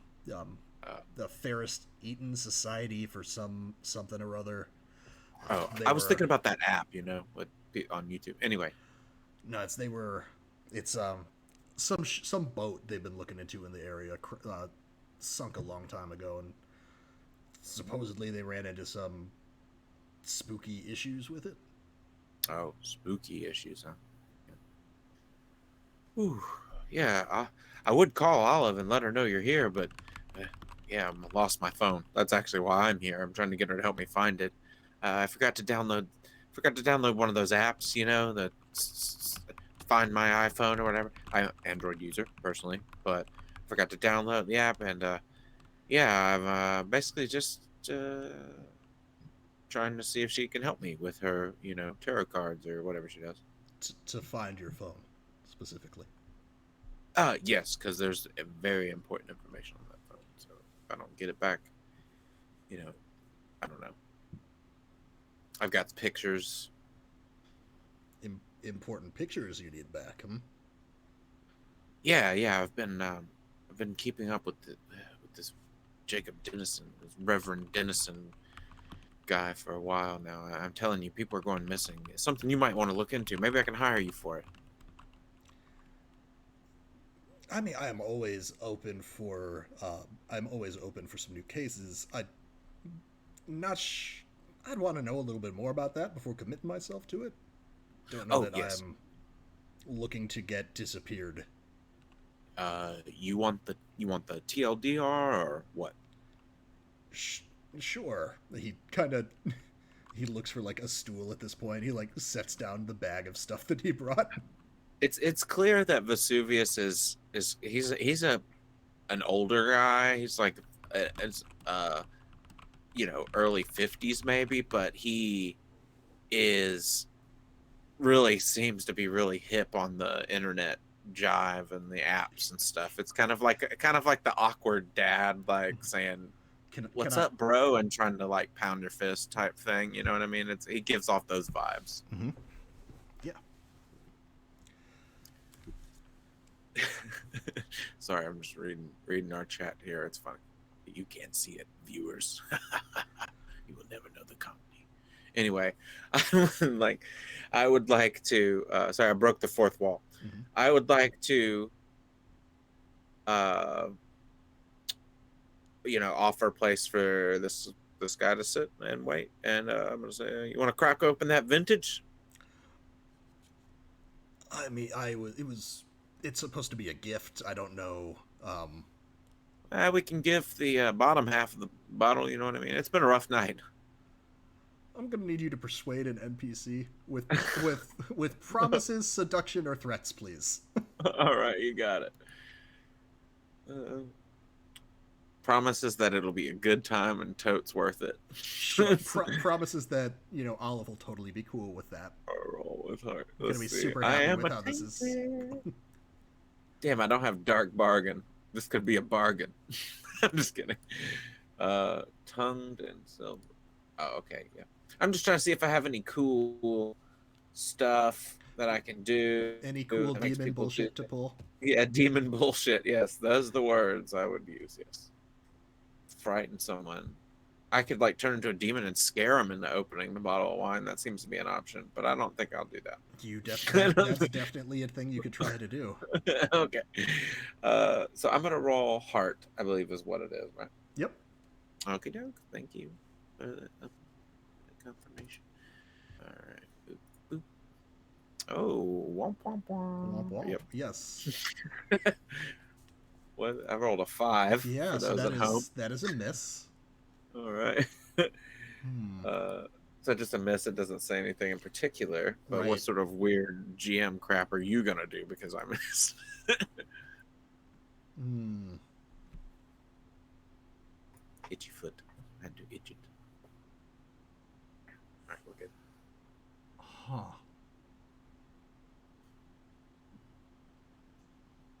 That's an idea.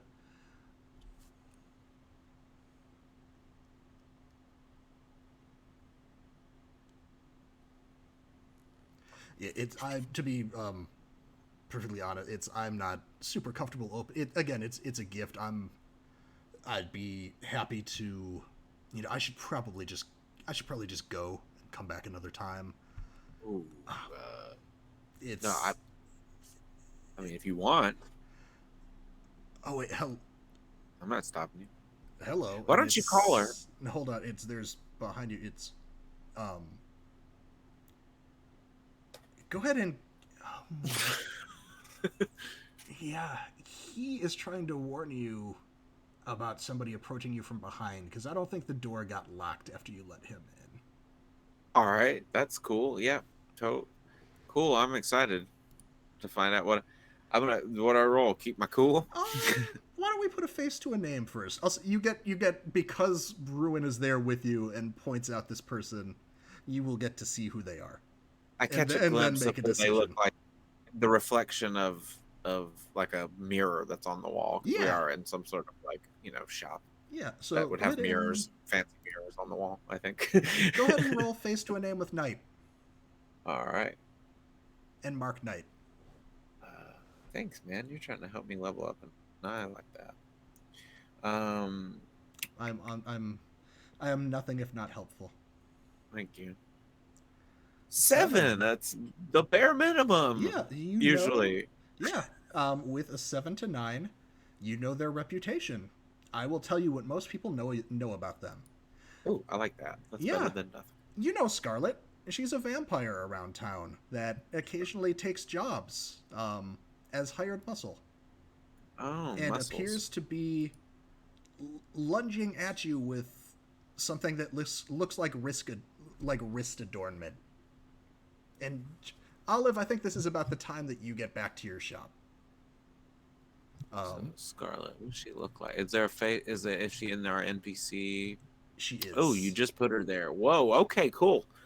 I'm scared. Yes, She looks gnarly. As a reminder to about an hour ago, this is who Olive's vision was about. Coming for you, specifically. Cool. Well, thanks. I guess you could have texted me if I had my phone, but I If didn't. you had your phone. Yeah, so there is somebody lunging at you. How would you like to respond? We could do a keep your cool to avoid said lunge, or if there's anything else you'd like to proceed with. Is it like a smooch kind of lunge, or is it like a physical altercation kind of lunge? You saw something shiny in her hand as she was lunging at you. It does Okay, not so look it's like not a a blade. smooch. No smooches. Doesn't look like a blade, but she's not. Again, you know her general reputation. She's not the smooch random person that she's never worked with before type. At a closed store that she followed her way into. Thought I would ask. Plus a smooch can mean something different for a vampire anyway. Mm-hmm. So I'm going to she create might think you're a snack if that's what you were asking. Oh, I am with 2 C's even. I'm going to. Oh, I do have a thing I can do. I'm going to try and scare her with a quick, I don't know if you've ever seen the show Lucifer, how when he's like scaring criminals, he does like a quick devil face at them. Mhm. I want to do a quick devil face. I want to do at least like turn around, do a quick devil face, and try and scare her away with my let it out ability. Yeah, This frightens someone. The that is a display of roll demonic with fury. that is a roll with spirit. Unless you're me, No. which never mind. No, it's not. Unless you're me. Am I? I thought it was blood, but whatever. Nope. Not for me. I'm gonna roll with spirit. That is a 0. That's not great. It's not It's a just good a one. flat roll. That'll be fine. Yeah, we should do all right. I've done all right this whole time. Let's see. Bloop, bloop. Yes, A 4 for those at home. almost as if predicted by the future. You turn around to blue steel her and give her your demon face to just stop her in her tracks. This is not her first, dangerous rodeo, and she slaps this magical not slap bracelet onto your wrist and feels like your normal face. Oh, cool. So yeah, I'm just nerfed now. These are nerf bracelets. Got it. They're I'm metal. just They don't feel trying. like squishy or anything like that. Yeah, I am very thoroughly trying to channel some demonic fury, if you catch my drift, and it's just not working. There's like a little steam coming out of my ears maybe, but that's about it, and it's just nothing's happening. Olive, this is absolutely where I feel like you can enter the scene. The front door to your shop is open. In as we've described is what you would see if you peeked in. So I think Olive sort of stands in the doorway, like she just sort of walks up, and I think she gets the sense that like she can't physically intervene. And I think as Vesuvius has been well and truly cuffed, she just sort of clears her throat and says, "Well, it appears as though I missed a lot." She kind of looks at Scarlet and gives like a kind of a tense smile. Says, "Scarlet, a pleasure as always." What the fuck is going on? You know this person? And Olive is keeping very calm. And she says, I do. Scarlet and I have crossed paths before. If I get out of here, she's gonna be nothing but a charred corpse when I'm done with her. If you don't get these fucking bracelets off of me. Yes, I've heard all about you and your affinity for fire. That is why that's why they suggested these. Don't want you ruining any more vehicles. They, huh? The cult? Cult of assholes? Picking people up off the street? Burning them at the cross or some shit? Is that who sent you? Or is it someone else? I don't give a shit about that. I owed Gloves a favor. Oh, Gloves.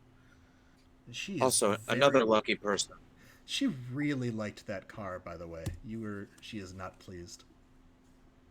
Yeah, well, next time it'll be way more than the car. Jen, you can, Olive can roll with power if you want to try to put a face to a name with Gloves. Yeah, I think we'll do that. I think we will do that. Oracle. Oh, it's a +2. Love that. The character's just struggling, like, physically now, trying to break out of the bracelets when he realizes he can't do it demonically. That was a 7. Yeah, on a 7, you know what most people know about Gloves. She is similar to how we described Scythe. She is a sworn. She is at least currently, or at least recently, been working with the Second Arc. Some would refer to it as a cult. It is definitely a radicalized group of, like, prepper survivalist types. Yeah, that's what most people know about Gloves. Listen, Scarlet says, I'm not interested in any trouble with anyone. I just had a debt to square away here. They just need to have a conversation with... What's your name, Vesuvius? Yes. You know, it's not... When people just want to talk to you, it's not rude to trash their things like that. Things tend to escalate. Oh yes, talk to me. If I wasn't as tough as I actually am, I would have a giant gash in my forehead because of the way your friend Gloves decided to throw me into the back of her beloved car. So I don't think I said friends, but you are as tough as you are. And she knows who she works with. I'm sure she didn't do anything that would leave any permanent damage. oh, once he finds out about this, all of you are gonna pay. Once he finds out, just wait. Oh, just wait. Are we good here, Olive? Like Olive sort of like ponders for just a second, like very obviously ponders, and I would like to interject for just a moment because my character would like to kind of like just like subtly nod at your character to try and encourage you to say yes in some way. Just because he doesn't want you to be involved, and maybe that's kind of a vibe you get. But, you do whatever you want, obviously. I think that like Olive has the sense that like it is more of a threat to Vesuvius in this moment for them to put up a fight. Like, you know what I mean? Like he's probably gonna have like a worse time if they like things tend to escalate. Does not mean like, I mean, if she had been sent to end him, he would have been ended. So like it sort of is a like, we're giving in now, but like maybe we'll work on something later together. So I think that Olive says, I'm smart enough to know when I have been outmaneuvered. And she sort of smiles, and she sort of smiles a little bit, like makes eye contact with Vesuvius and smiles back at Scarlet and says, you know, Scarlet, if you ever find yourself this way again, you may want to come back. I know you're on urgent business, but I may have something in the basement for you. And she sort of steps aside to let Scarlet get out of the door of the shop. Mm-hmm. Just for my curiosity, is that an actual business proposition for her, or is that a threat? Do people know what's in the basement? It is actually okay. It is more of a like, you have my friend. I'm not you. We know that like I'm an oracle. I'm not a like secret. I'm not a suitcase nuke. You know what I mean? Mm-hmm. But if perhaps you are kind to my associate, maybe something that you have wanted for a long time might be made available to you. I think we're well past kindness here, but make all the deals you need. That hurts my feelings. I brought you snacks. It's in the car. Are you talking to me or him? Him. Oh, okay. Do you not want road trip snacks? I was told the living still enjoy those. I'm kind of hungry, yes. All right, perfect. Shall we? She'll like rope her arm through your arm like you're escorting her to the car, if you allow it. Yeah, of course. Yeah. Roll my eyes, but it happens. I allow it. Taking one last look around the room as Scarlet's exiting, spotting Bruin, who's just kind of kept to himself during this. On her way out, just enjoy date night. Just slam the door behind her. Yeah, Olive locks the door and like watches to make sure that Vesuvius is led reasonably to the car, and sort of just like leans her head against the door and like takes like a few deep breaths before like she makes sure it's locked and pulls the shade down and like just starts cursing kind of under her breath.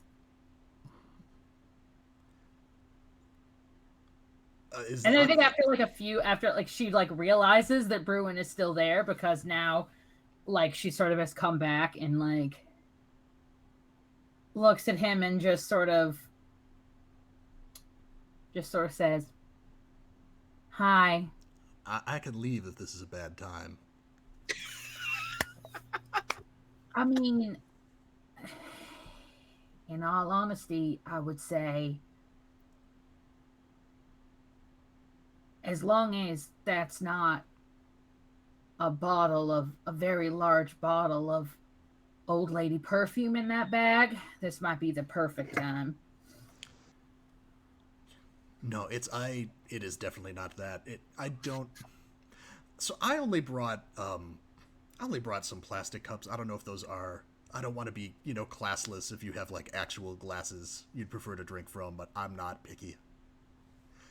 So above the table, like, how much does Bruin know about like the supernatural, like, hinky dinky bullshit in Ruby Tooth bag? Is he So, like pretty well versed in it? oh yeah, so he is as an aware, as a member of Mortalis and not just mortality. He's in all of it. He's got Okay. like a foot in all of it. Essentially, the aware are folks that are trying to balance the not weird shit world with this world. They're kind of like the Okay. bridge between.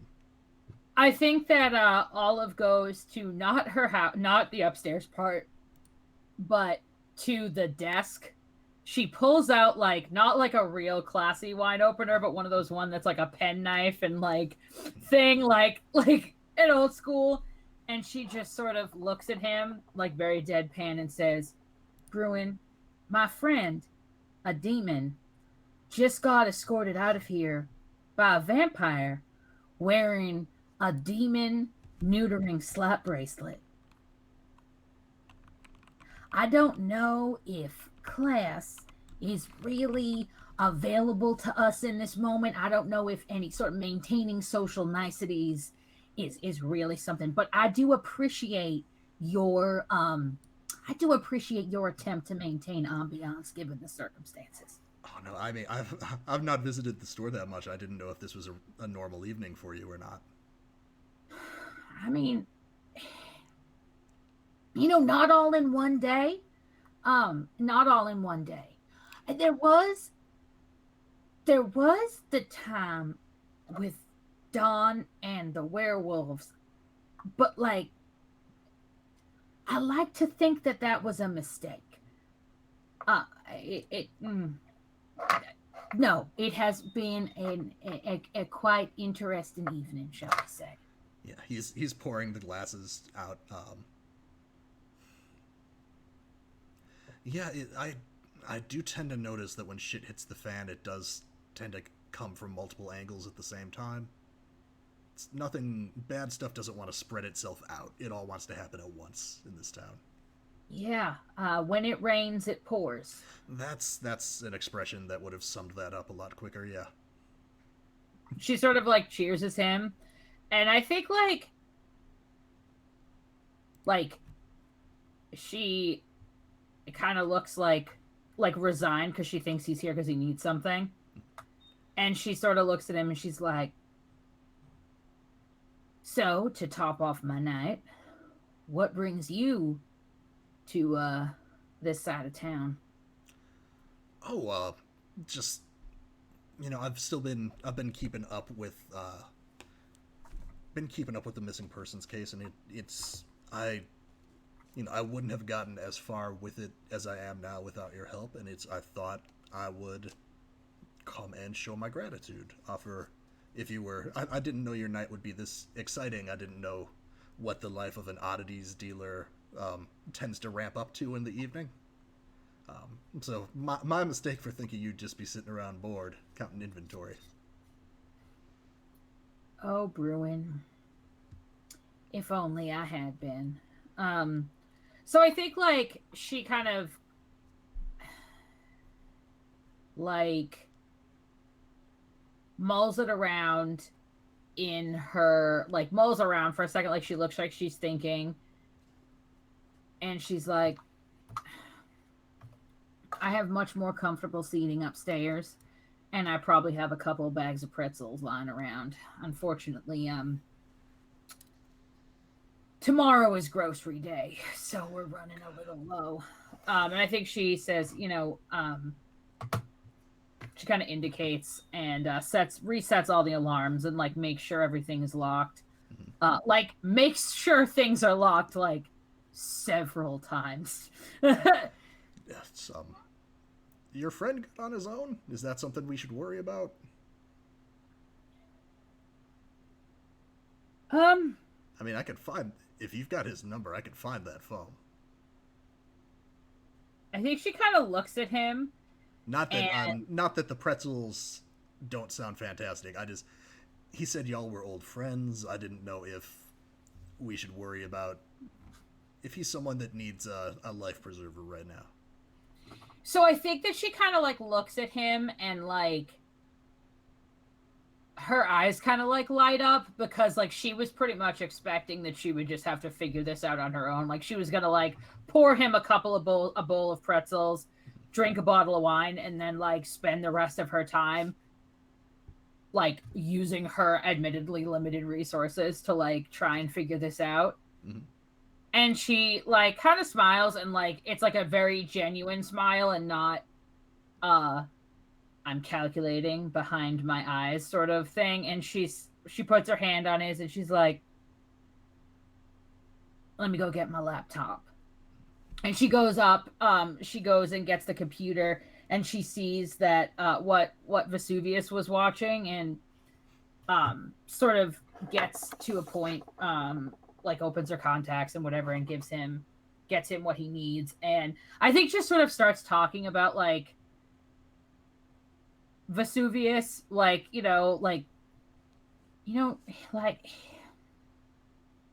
mean, he's kind of a dumbass, right? Like he is, but I mean, it's like he's kind of a dumbass, but damn it, he's my dumbass. And I don't, and like I think at the time, like she's very like not in a sort of, not really in the biblical sense, but I mean it's I mean, those of us that sort of live between two worlds sometimes have to stick together as long as we can. And I'd hate to see anything come afoul of Vesuvius without at least doing whatever I could to help. I mean, I'm not going to warg out or anything, but I do have a basement full of collateral if I need to use it. She kind of like awkwardly like sips her wine. Like she doesn't normally like, I think she's a pretty guarded, like she's a very, very guarded person. Mm-hmm. And I think like she doesn't like let people know or like sort of open that she like if she cares about somebody or if like someone's actually important to her. You know what I mean? And I think she does have like some affection for Vesuvius in a very like older, like a sisterly type way, like, and it's like actually bothering her that she wasn't able to help him get out of his jam. No, I understand. There's, like you were saying, some of us have more limits to how deep we could let ourselves get pulled into than other folks in this town. But I understand these are my people that I'm looking out for mentality. Whether they're getting themselves into their own trouble or not, you're still going to try and help them. I get that. I'm sure he got into his own trouble. I mean, like, he just sort of like, I mean, it's like a clumsy, like a newborn deer. He just sort of like trips into it no matter what happens. I mean, like, I have sat him down and said, Vesuvius, go work at the Pearl. Go work, you bus tables.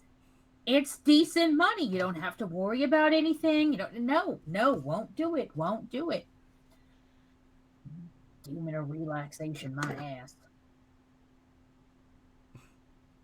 I think she polishes off her wine and immediately like pours like a whole other cup and is just like going. Yeah, I think he is using some of those private eye skills that he has, he can get y'all. I think he could get y'all the location of Vesuvius's phone, and he'll tell y'all. He'll tell you that it's out at. Gosh, what is the name of our gorge? Not the drug, because we also named our special drug gorge. Oh, that's confusing. No, The crevasse.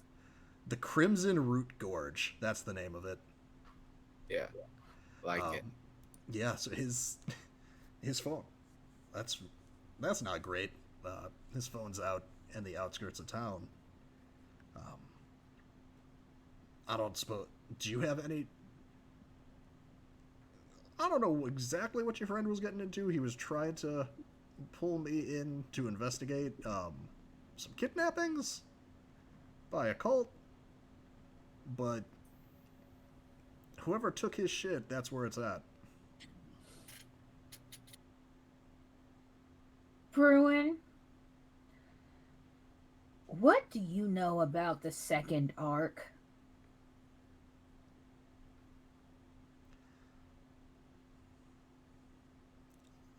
That's the folks he was asking me about.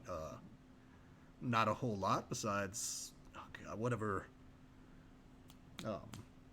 That reverend that's in charge of it. God, what's his name? Reverend Dennison. He's some. You can roll face to a name with power again if you want for that. I mean, sure. You don't have to. You can just if you're ever worried about you don't want to owe somebody something, you can always choose to just not know them. But if you'd like to try and get ahead, you can roll face to a name with power.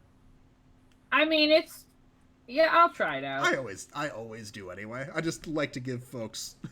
Okay. I mean, I got an 8, so. Yeah, so you know what most people know about them, which, as Bruin, it seems to be what Bruin knows as well. This is a Reverend Jacob Dennison is a doomsday prepper survivalist type that gained a bit of a cult following around town, and word around the street, which Vesuvius has been helping spread, is that there's some hinky shit going on in that gorge where there might be like human sacrifices, is like the extreme version of what people are hearing.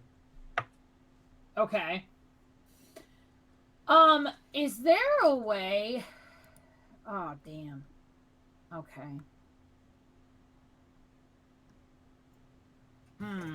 That is definitely what's happening, by the way. So you'll Look see. at my character sheet. So if it's not something you can do with your oracle moves, but if you're trying to get information or resources on something, you could also always hit the streets. Yeah, so we talked about this another time. You do have And an I advance to remember- use as well. However you want Pardon? to use. You still have your advance too. However you Oh, want I to use it. do, but like I don't know. I kind of I think I have more questions like that would be best handled off stream. Okay. Because that's like probably an extensive set of questions, and that would be very boring and involve a lot of paragraphs that I should have read but didn't. You're good. What do you have in mind? So we had talked about this before of I kind of, and I know it's like not strictly an oracle thing, but because Olive's powers are through objects, and like some of these objects have some pretty significant power or some pretty significant stuff associated with them, that Olive would have like ghost friends. Yeah. So what's first of all, what circle are ghost friends? Ghosts would be under night. Oh, good. Yeah. Great. Good, because that way I don't have to talk to Dawn in order to mark that again. That's good for me. I like that. Great. So I think that Olive is definitely going to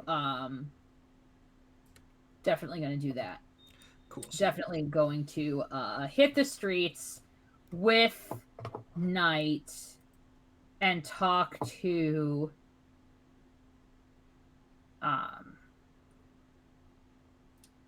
talk to one of her ghost pals. Cool. And so hit the streets. When you hit the streets to get what you need, name who you're going to and roll with their circle. On a hit, they're available and have the stuff. So you're going to a ghost friend, and what are you trying to get from said ghost friend?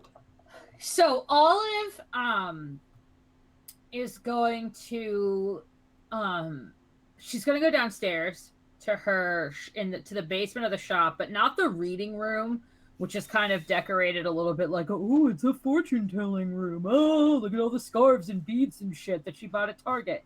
Like, but she's gonna like pull back like a tapestry and go into like the room where the real shit is, right? And it's all like, it's like going into like a museum like collection. It is categorized, things are in sealed boxes, like clearly a crap ton of money has been spent preserving everything that's in here. And she's going to go clearly she has the entire basement of this row of buildings like below the sort of storage for like the other stores and whatever. Olive has like that entire length. And you go and you see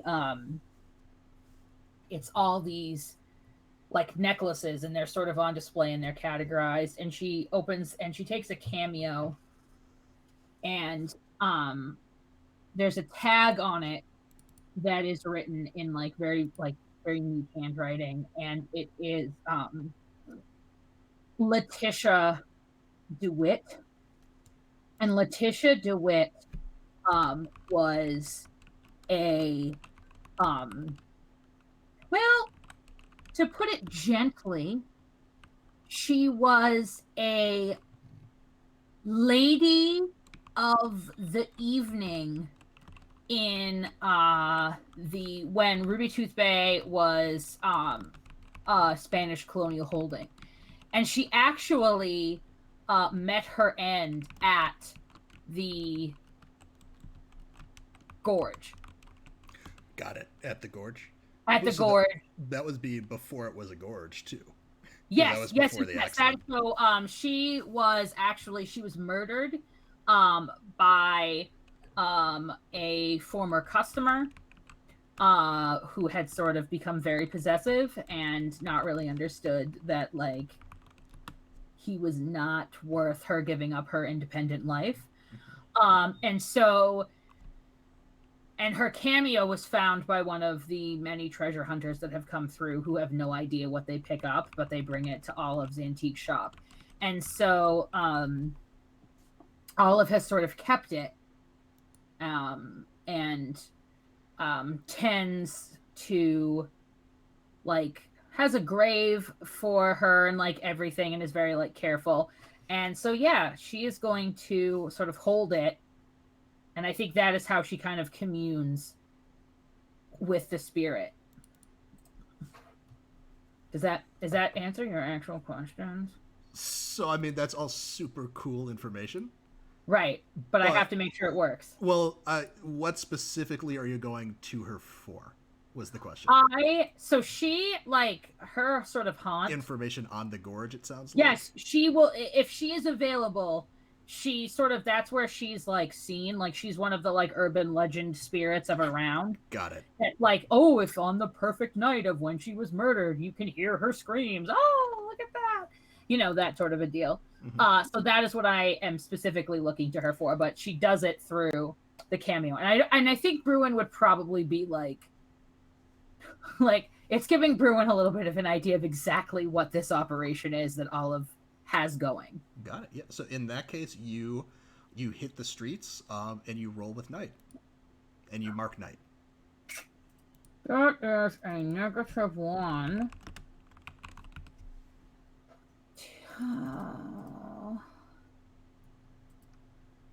Ah! 6. Okay. That sucks. Yeah. So you still mark night. That still Good. happened.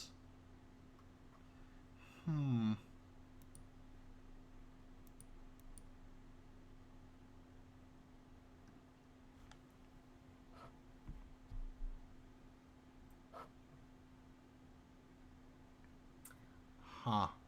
Because I missed there a lovely fresh cup of coffee appears in my hand with a note that says, "Sorry, not available right now. Try later." Is that what happened? I think what happens is you go to reach for the cameo and it's not there. Oh. Ruh-roh. Okay. I think what you find instead is a card, like just a matte black business card that's got no writing on it, but just has on it there's a gold embossed bird on it. Great. I'm gonna take that card and can I do psychometry on it? Sure. I think let's do that. And then I think we'll cut away to another scene. Love that. Love that. So that is plus spirit. Yes. When you examine an interesting object, roll with spirit. That's a 9, baby. So on a 7 to 9, you get to ask one of those questions. What is the history of this object? What bans, wards, or limits are attached to this object? Where does this object belong? What secrets or mysteries has this object been privy to? And what strong emotions have most recently been near this object?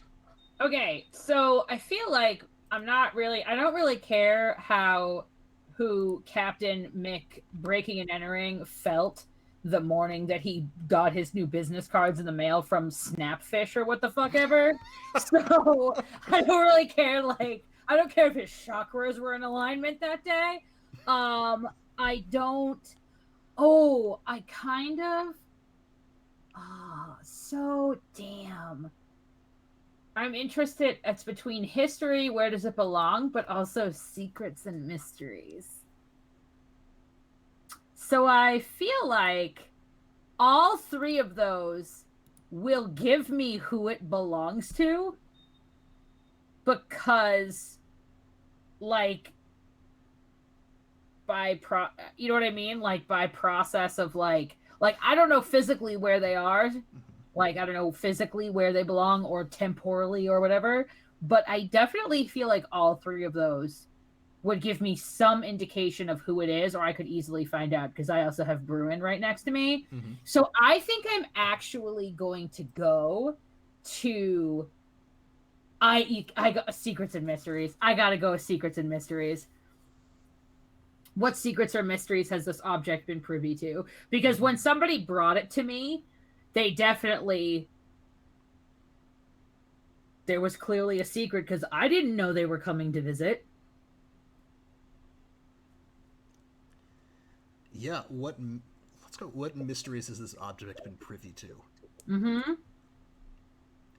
You get flashes. Essentially, you see just lots of.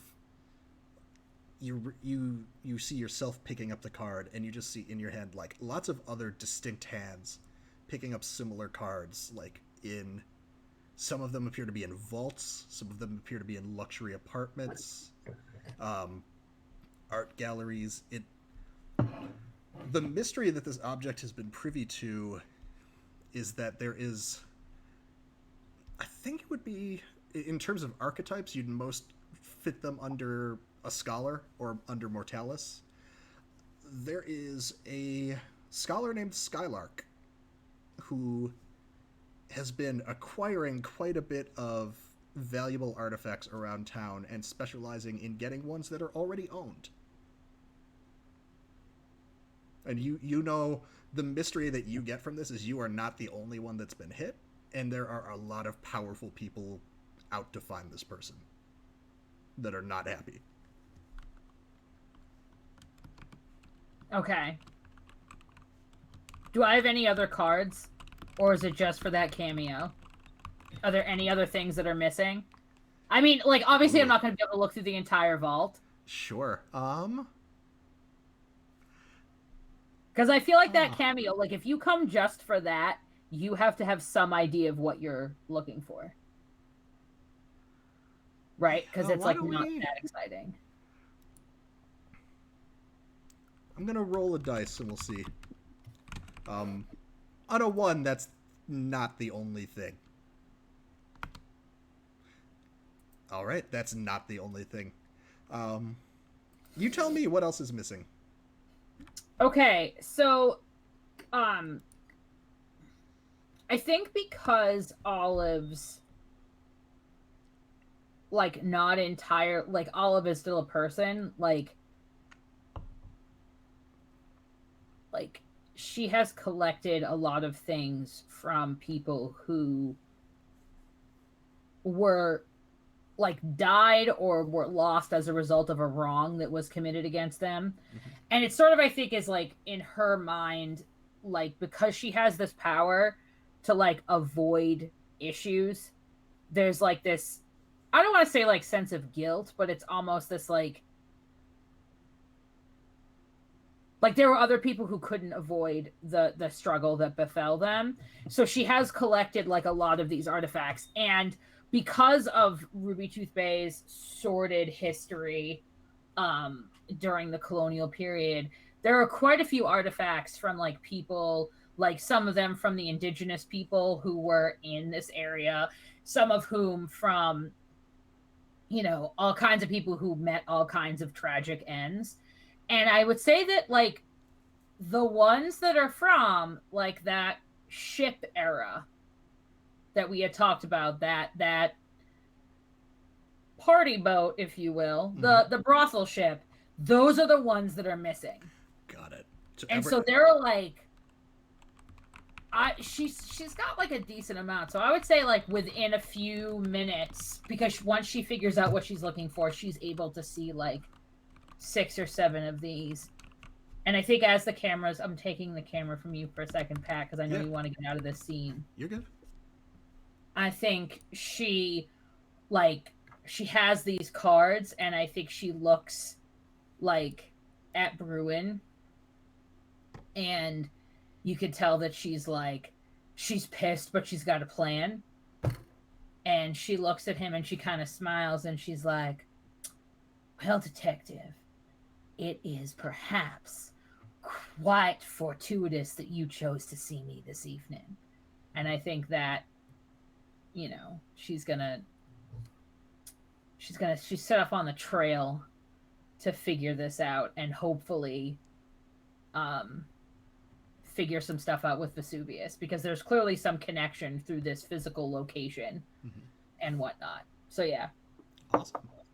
Yeah, I think the camera zooms out from your basement, and I think we jump back right now before diving into the car with Vesuvius. I think we jump back to a vampire dead sprinting away from a bar brawl that they created. Huh, who would that be? Weird. There's so many of them. Didn't to know there were multiple of us.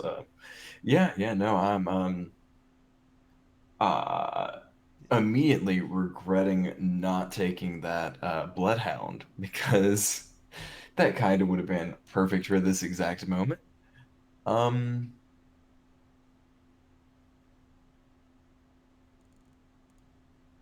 Shit. Okay. How do we best resolve this really unfortunate situation?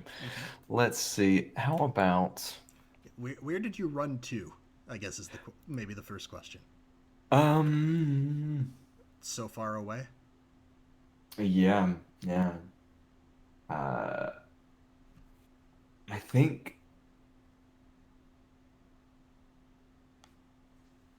I think I'm gonna run to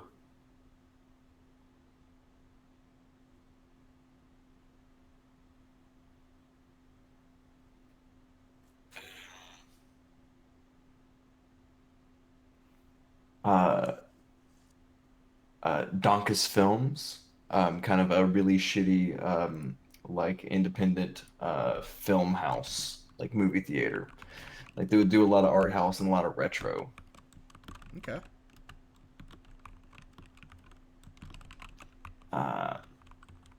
And that's just a place that is quiet and it's dark, and like this time of night there's not like, it's kind of its main business hours, but it's also like, you know, it's not really gonna be, you know, the movies to go to if you want to be alone. So I think I'm going to like sprint over in that direction. Yeah. Um, Are we looking for? Sorry. Are we looking for a specific person or thing that might be there? no, I think on the way I'm looking for uh, any things that anything unusual. Besides the bar fight that you created? Yeah, yeah, I'm like outside, you know. Okay. Yeah. Not so much. It's I guess what would Don consider unusual? What specifically are you?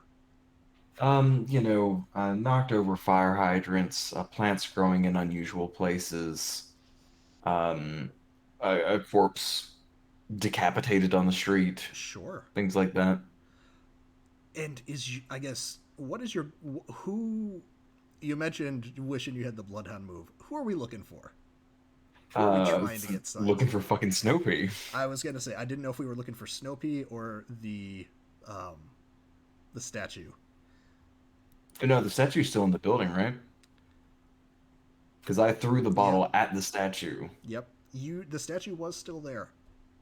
Okay, actually, you know what the fuck I'm gonna do then? I'm gonna get a few blocks away, realize that that's dumb, and that I shouldn't do that, and I'm going to skulk around outside and try to catch the statue leaving. But I'm gonna try to be incognitus, as they say. Mm-hmm. Just to float this your way, your let it out abilities. You also have extend your vampiric senses for a short period of time. Oh, well then If fuck yeah, somebody let's do was that. if somebody was trying to find someone. Yeah, that would be pretty perfect. Yeah, let's do that. Yeah, that's a let it out. So that's the spirit? It sure is. Oh, I sure wish it wasn't. That's a big one there, buddy. So you only rolled a d6. Oh, okay, great. Well, I'll roll one more d6. That's Yeah. good. That's a three there, buddy. It's a powerful 3. Yeah. Hmm. So you're extending your vampiric senses for a short period of time. What sense? How does that work for Don? Like if he's trying to find someone? Because I imagine some vampires that rely more on blood would probably be more like smell oriented. Yeah. No, I think Don kind of does this thing where he kind of shakes his head for a little bit and closes his eyes and opens them back up, and the eyes are where the sclera is kind of just seems to be like a shifting kind of fading in and out of a few different colors, and the actual irises themselves are black, and he's going to like just kind of look around, and any strong sources of emotion kind of hanging in the air above people like like a long ribbon, almost like a wacky waving inflatable arm filling tube man, but just a ribbon, just going up above them, kind of like pinging their location. So like I'll know, some like just generally extending it, like I'll be able to see the strong points of emotion through there. But I think if I'm specifically looking for someone, like I can try to isolate like some person's emotional color palette. Hmm. Yeah, I like this. Kind of getting the whole like who deep cut reference. The scene in the first season of Bleach where Uryu real like shows Ichigo how he knew that he was a Soul Reaper just by like grabbing at his ribbon that was just hanging behind him that was a different color than everybody else's. Kind of going for that effect.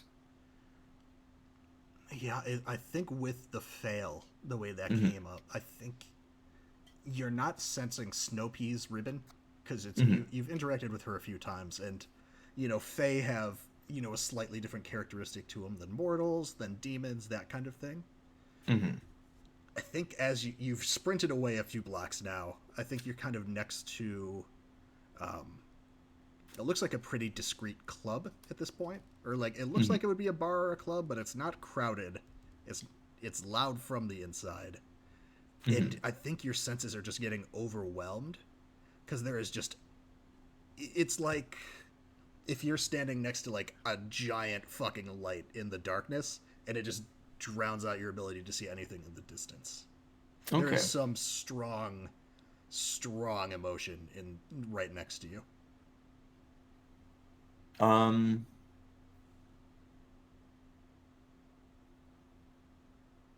Okay. Then what I'm going to do is One that you do. I'll say you don't. You've not. It's not one that you recognize. okay. uh, cool. I will keep that in mind. What do I take any consequences from that? Like for that let it out roll? The I've presented you a consequence. Okay, cool. So there's no corruption or anything? No corruption. There is, a potential opportunity nearby, with a cost. Okay. Okay, cool. Then I will send out a quick text message to first to Brooks to let him know maybe bring a little bit more gauze because the situation is probably going to be worse than I initially said. Um, and then I'm going to text um, uh, Kasey and a few other folks that I know Snoopy hangs out with, and just kind of say, real non-committal. Oh, hey, looking for Snoopy. If you hear anything, I'd appreciate a heads up. Thanks. Sure. We can spin that a couple ways if you want. If you want to put more of a emphasis on that. Who specifically? You can hit the streets like that if you want. Essentially, Yeah, sure. hitting the streets Let's do that. to That sounds fun. find information on Snoopy. Let's do that. So Yeah. that is 2d6 plus what step? So you have to tell me who you're hitting the streets with. I'm gonna hit the streets. And it can be a specific person. It could also be like if you tell me like I want to find a ghost or a wizard or another fae that I know Snoopy hangs out with. You could do it that way too, and we'll make. I want to go.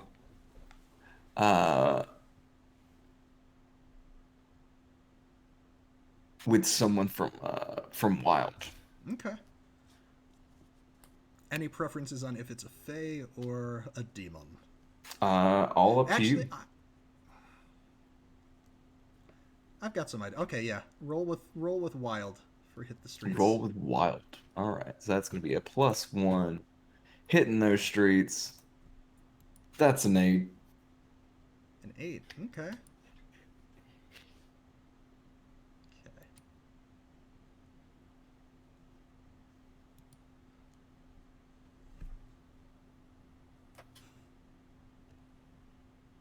Yes, so name who you're going to enroll with their circle. On a hit, they're available and have the stuff. On a 7 to 9, choose one. So, whoever you're going to is juggling their own problems, or whatever you need right now is more costly than anticipated. Let's, for the hell of it, let's say that the person in So this would be somebody that you knew already because you've got their phone and their phone numbers in your texting. Okay. Mm-hmm.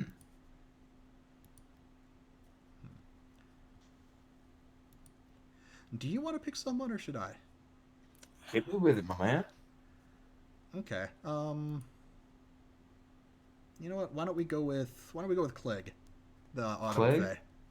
Hell yeah. So would you like him to be dealing with his own problems right now, or what you're gonna need from him is gonna cost you more than you wanted? I think I want it to cost more than I want. Okay. Let's get messy. Okay.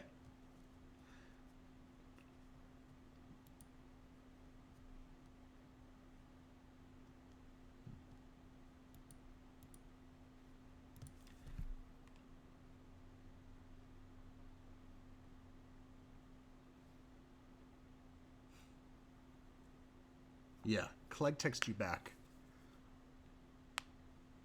What do you need her for? Is just the text that comes back.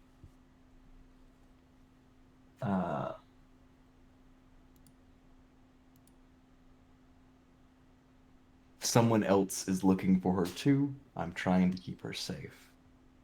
I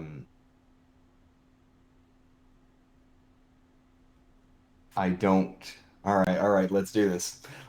I'm gonna add a follow-up text to that immediately afterwards, and say, um, uh, I don't want it being known that I let somebody under my protection come to harm. Okay. That would hurt it. That would ruin everything. I can't let it happen. And I'm trying to be emotionally intimate with them and telling them a deep fear. Will that qualify? I think it can. I think you're going to have to push it. I think you'd have to push it a little bit more in person. I don't know that we can trigger an emotionally. All right. Well, then that's cool. Then then I won't send the follow-up text. I think I'll write it I and then definitely just delete think it. I definitely think we can make that happen. Okay. We can come back to it then. I'll not add it for now.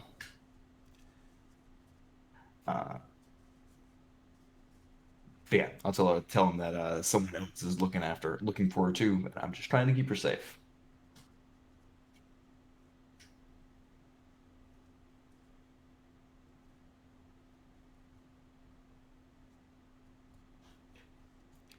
Yeah, I think you get a text back that.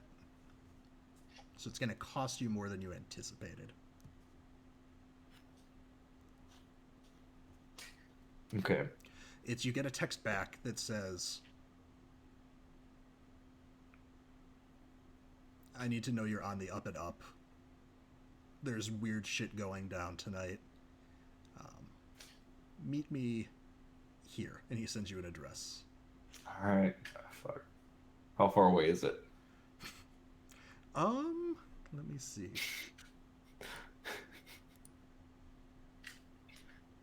I don't need to know like where in the town No, it is. Just like how far away it's gonna I'm be. deciding a location. Because if I got time, I'm just gonna like pop my head in the store and see what the fuck's going on here. You know.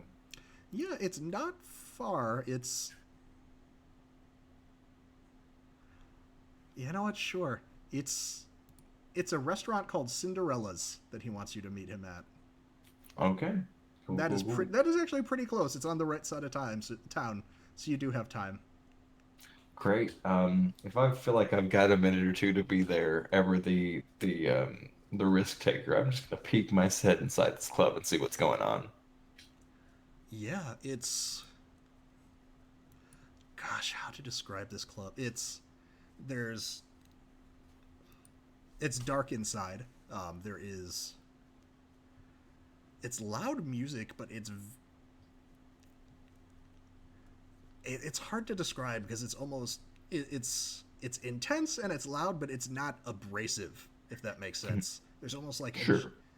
it follows a pattern that almost turns into almost like a soothing background rhythm. It's fairly empty. There's a stage set up where a musical act might perform, but nobody's there right now. And it's actually pretty empty. The bar is operating, but there's not much in the way of patrons. There is one circular booth set up, looks like a VIP area, where you see one person sitting. That, seeing you walk into their club, beckons you over.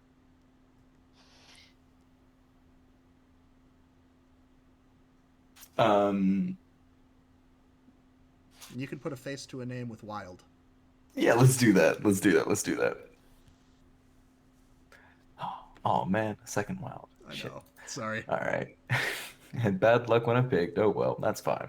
All right, so that is going to be a 7 Okay. So you have a +1 on that. That's good.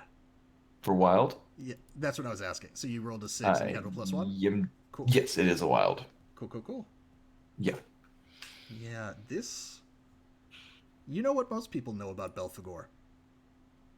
Oh, This is Vesuvius's patron. He is a demon patron around town. He has the title of Sloth in the infernal hierarchy. And he's in terms of demons around town, he's a pretty big deal. great. Uh,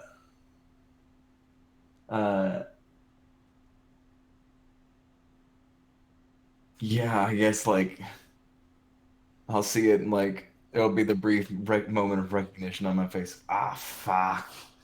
Not today, not tonight. No, no, no.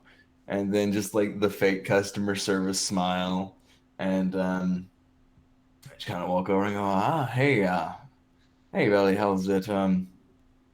How's it going? Good to see you. Love the club. Yes, I like it enough. I'm doing Uh, fine. How are you look tense. yeah, kind of in the middle of something. Felt that you were nearby and thought I should come in and pay my respects, give you a little greeting. Yes, Before being off on my way, just the nice thing to do. I have been told that I have a presence, that I exude that. Yes. You do, you do. You're a bit like a bit of yeah, kind of like a cinnamon stick amongst a bunch of twigs. Mhm. You stick out a little. Yes, it's funny you should mention that. It's when we were discussing the club, one of the ideas I floated was, God, there's a store. I want to say it's at the mall. Glazed and confused. That cinnamon bun smell.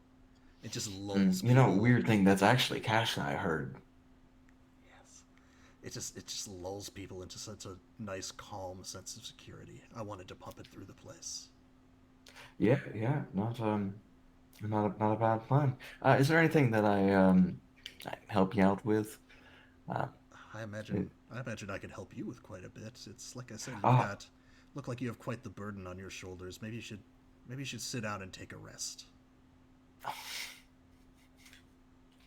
ah, I I do appreciate that. Unfortunately, I've already made a business arrangement with someone else tonight, so I I'm going to have to uphold the sanctity of the contract and uh, take care of them. I'm sure you understand how that is. Yeah, and this is a perfect opportunity to show off one of the custom moves we have for Ruby Tooth Bay, which is called All Work and No Play, which is when you ignore Belphegor's invitation to relax or otherwise refuse his requests, share a personal matter that requires your immediate attention, and roll with spirit. All right. Uh, roll with spirit. That is gonna be -1. That's a 5. I have not rolled very good tonight. It's I don't fine. think I have rolled above an 8. Yeah, it's as that music, just that steady beat, like just kind of wanders back into your head, just worms its way back in. Well, why don't you sit down and have a drink and tell me all about it? I'm sure whatever you're dealing with, I can take care of it. And then maybe you could do something for me too. I'll see to your problem personally.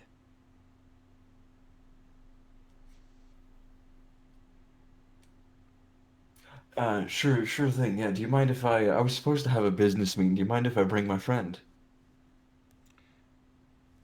Like I said, I can find. I'll handle that. Well, You look like you've had you are you you look like buying? you've had quite the night. I've already bought it. Oh, well, fuck it. Let's do it then. Fuck it. Yeah, and it's if you give him, he'll pry a little bit more on details of who you're trying to meet, and Mhm. on a miss, stop worrying. Belphegor will see to your concern personally. All right, fine. Fuck it. Let's get fucking hammered. Let's do it. Yeah, I'm about 3 shots away from a bar fight. Let's it's fucking another roll. one, a third one. We need the hat trick for the night. Yep. I am a single man riot squad. Yeah, why don't we cut away from there and jump back to Scarlet and Vesuvius? Scarlet does not have as nice a car as Gloves. It's just, a sedan at this point. But she was serious when she offered you snacks.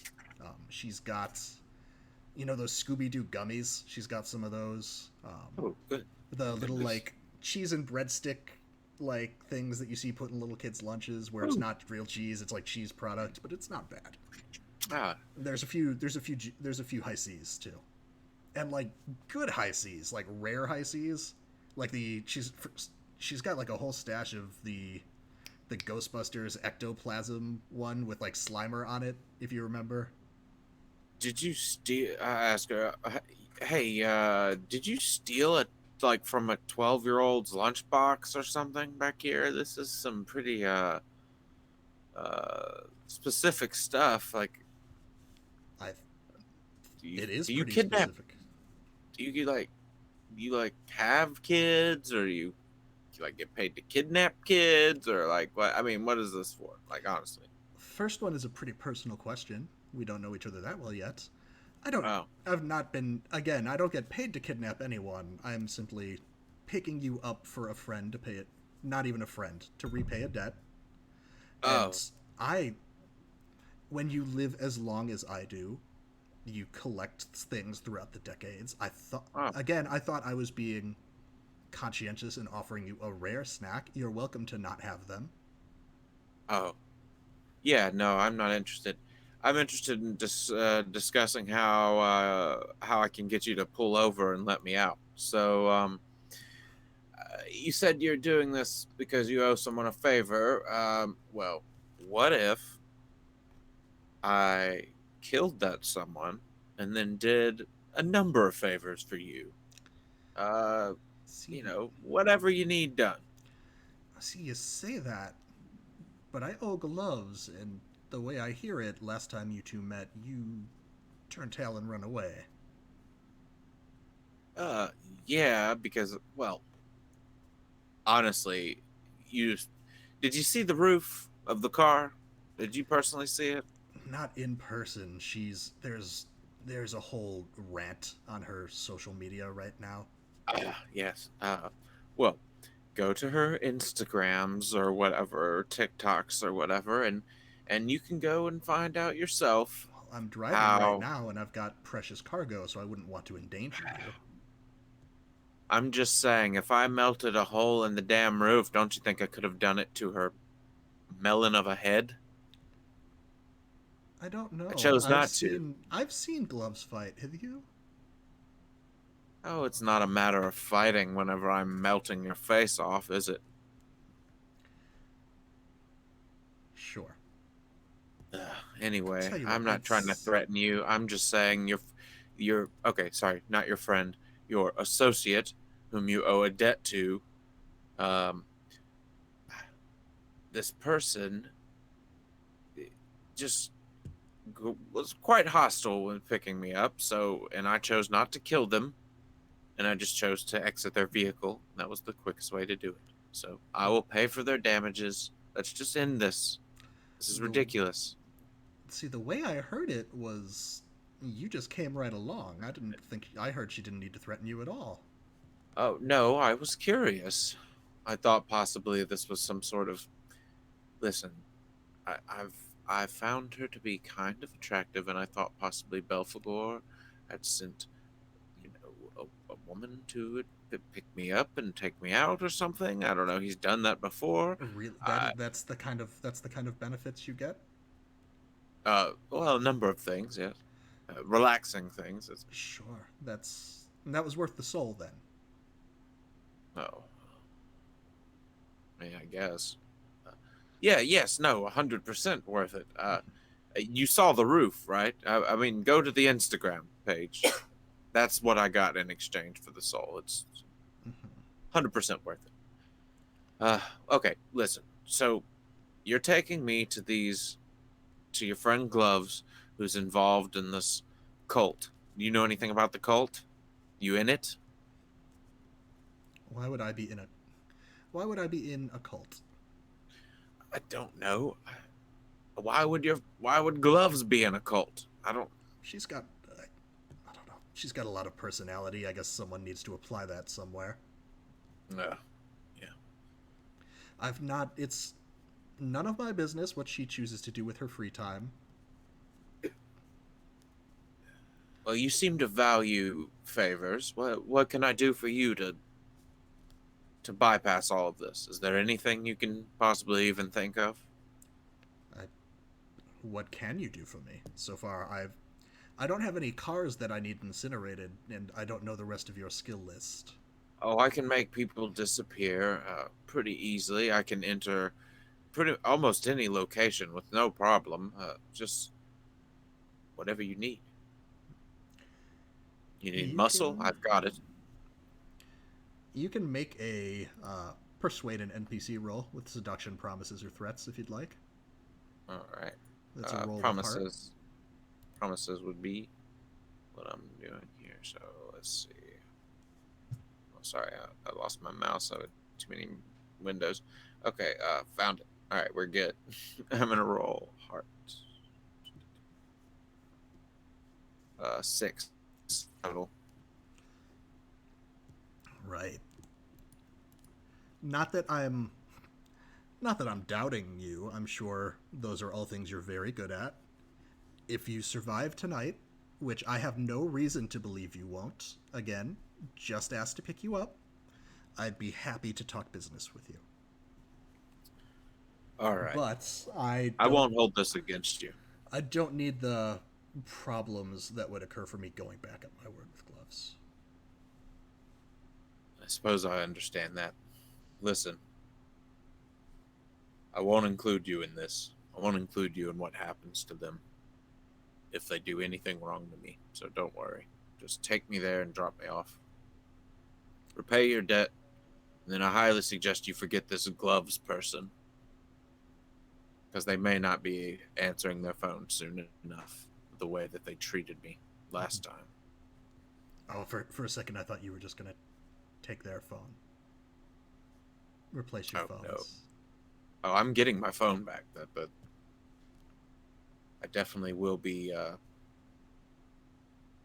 recreating the scene where my head was rammed into the doorway of her car. Mm-hmm. I'll be recreating that possibly a number of times with her face if I have the chance. Point of advice.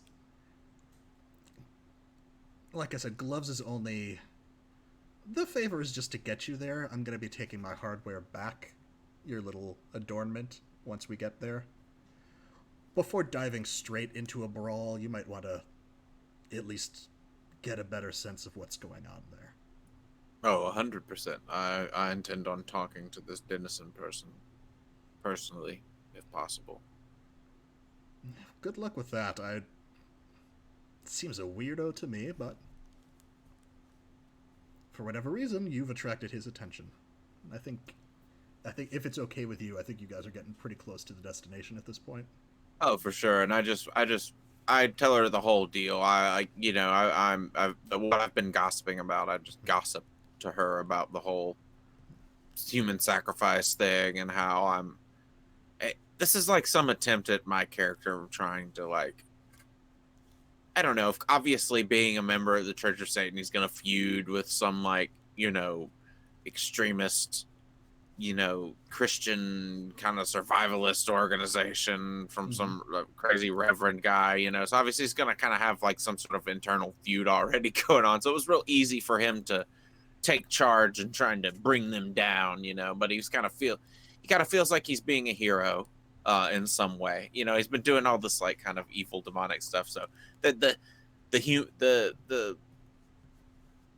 human side of him is just kind of getting some sort of like endorphin rush from being a good guy and trying to stop human sacrifices and all that stuff. So when really it probably means nothing. But yeah, so he just hangs back and runs his mouth the whole time and probably annoys her and then gets dropped off.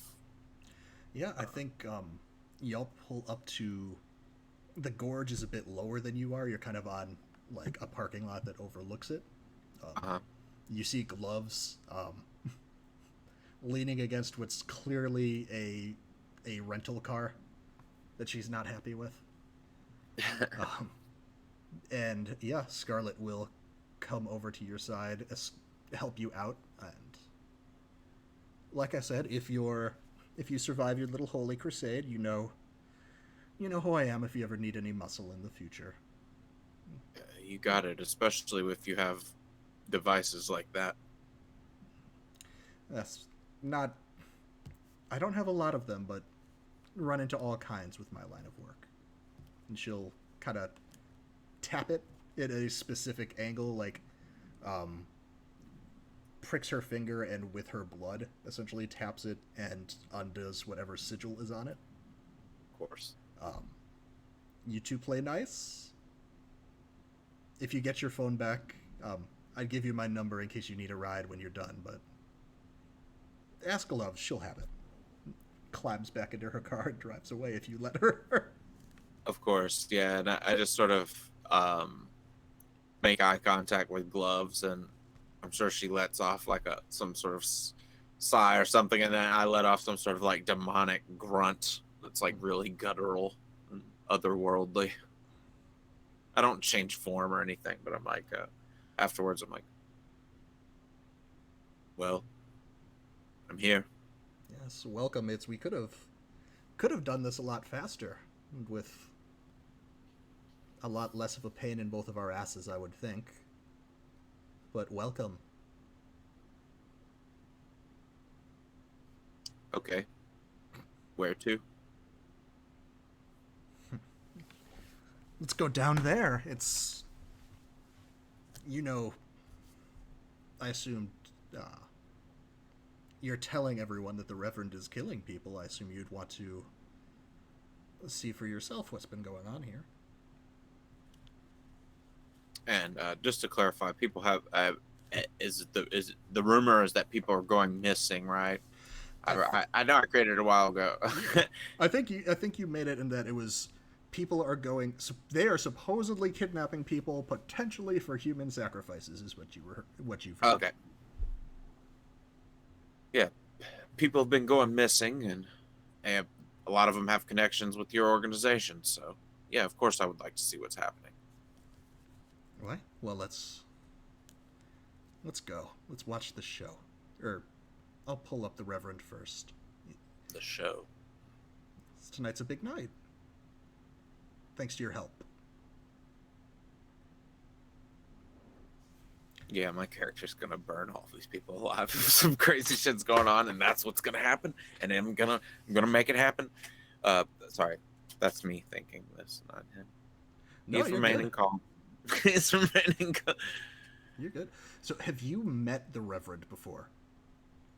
My character has Yeah. probably like seen him on some like God, I was just curious if this community is access channel or something, running his mouth like.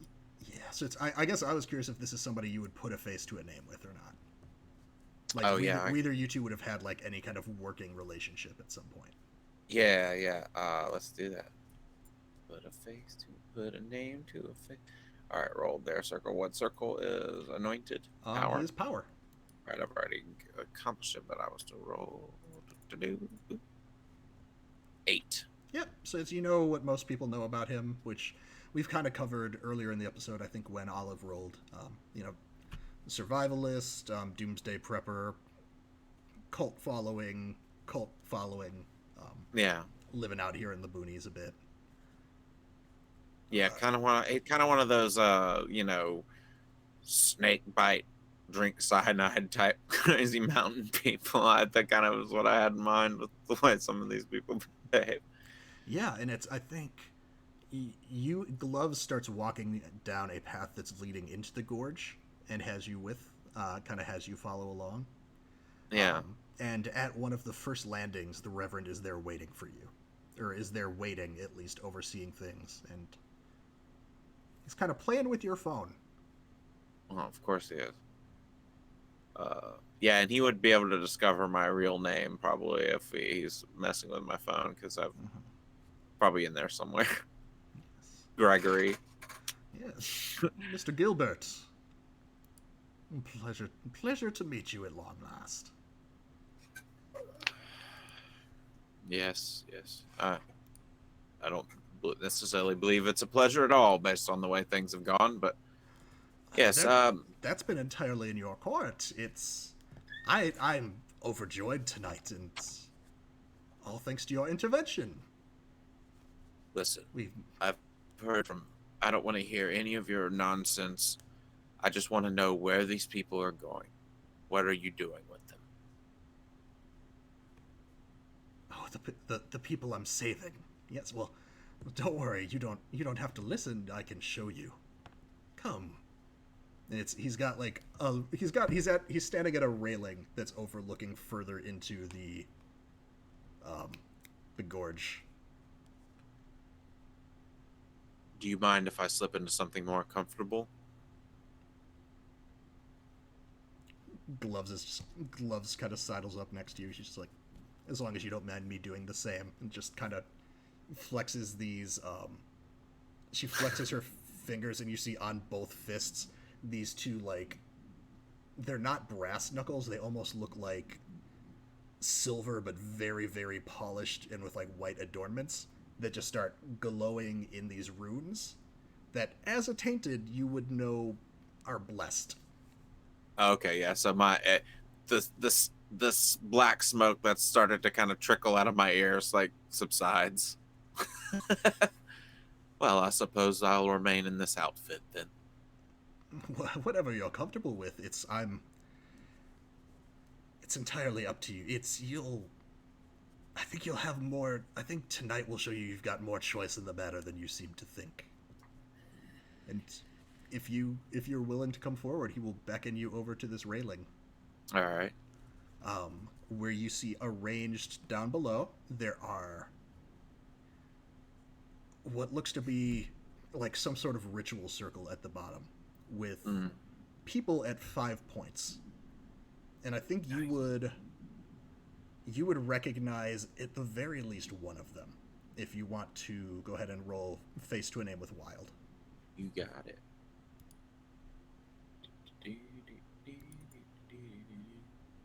Sorry, I don't know why I keep switching over to the thing before rolling. 9 total. 9? Okay. You recognize Domino. She is another tainted working with Belphegor. Oh, yeah, that's right. My coworker. Yeah, and it's the runes in this circle. Some of them already appear to be like glowing and lit up, and you see not just from Domino, where there is similar to how you were with the bracelet. There is kind of smoke that's attempting to come out of her pores, but seems to not be able to get very far. And all 4 of the other people as well, like some of them you're seeing like it's almost like a flicker effect, like a movie that's like not quite made correctly, where one of them it looks almost like bones are starting to protrude out of the skin, and then it just flashes back to a person. One person's face flashes just to a skull and is then back to themselves. You get the sense that all 5 of these are tainted. Okay. I'm so happy you were able to join us tonight, Mr. Gilbert. You see, as I said, we are saving people here. And you can be saved too. What are you doing to them? You should specifically let that one right there go if you want to keep your congregation safe. Oh, they'll all be free to go in just moments, though. To be honest, most that I help elect to stay and join. Go ahead, as he like yells down to some followers down below, who you see a sigil kind of flare up in the middle, and again, interrupt at any point in this if you just start acting. You see a sigil start flaring up in the middle. That those shapes, the misfiring or like the error in the film that you were seeing starts taking a more solid form as it seems like the demon forms that you would recognize of these tainted are getting pulled from their bodies. Oh, okay, I can tell what he's doing. I thought that's what he was doing, but okay. Yes, Mr. Gilbert, as I said, we're saving lives here, and with your help, this city can be saved too. And if it's okay with you, Leland, that'll I think that'll be where we stop for the evening. We kind of jump right back into this ritual next time. Yeah, no, of course, yeah, wherever, Or we whatever could, you. or we could jump off if you've got one. If you've got one last action you want to do Oh, yes. to interrupt things, I or want to. whatever. How does it work? How does my connection with Belphegor work? Can I just have to? Do I speak to him through in any sort of You have, special funny way? enough, you've got a Let It Out move, which is summon your dark patron's attention directly on your location. Yeah, I'm gonna basically. We will basically. It's like almost like the scene during a bank robbery when they smack the button under the desk. It's almost like that, but it's in my brain. I'm just gonna like. Yeah, why don't we go ahead and roll with spirit, and Okay. we'll end with the results of this roll. Okay, sorry. I know everybody's probably ready to log off late. You're good. An 8. An 8, yeah. Okay. Oh, So- can I mark corruption to automatically make it happen? Don't think that's how Let It Out works. Ah, damn it. Well, that's how I want it to work. No, it's when you let out the power within you, roll with spirit. On a hit, you mark corruption, so you have to mark corruption. And you cool. activate an ability from I the get it for playbook. free. Thanks. Yeah. I will tell you how the effect is costly, limited, or unstable. Got it. Okay. Here we go. If you want this to happen, essentially activating your tapping into your secret line with Belphegor,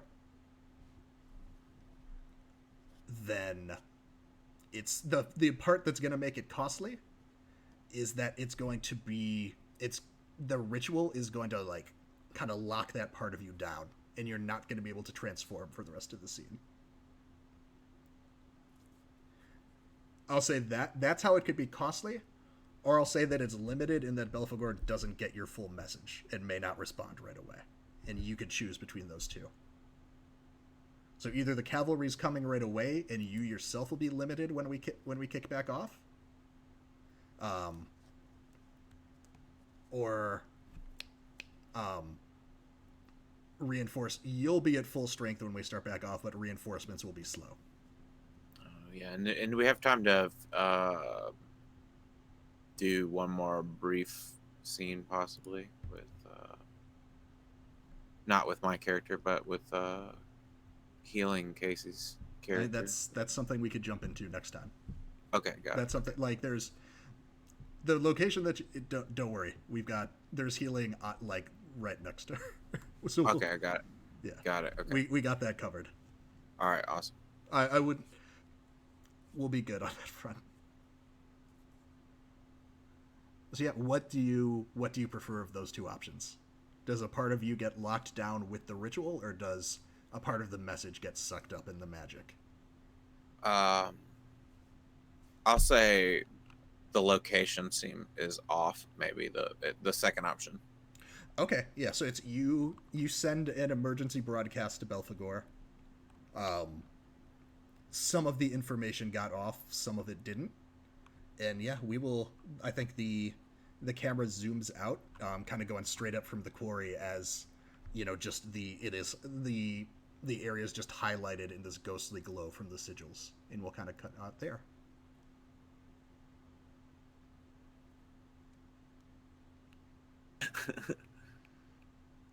Cool. Is everybody feeling okay? Yeah. I'm concerned. Heck of a game. Hashtag concerned. Yeah. Awesome. I've only got my next 3 backup characters already made, so it's fine. No, it's fine. It's so.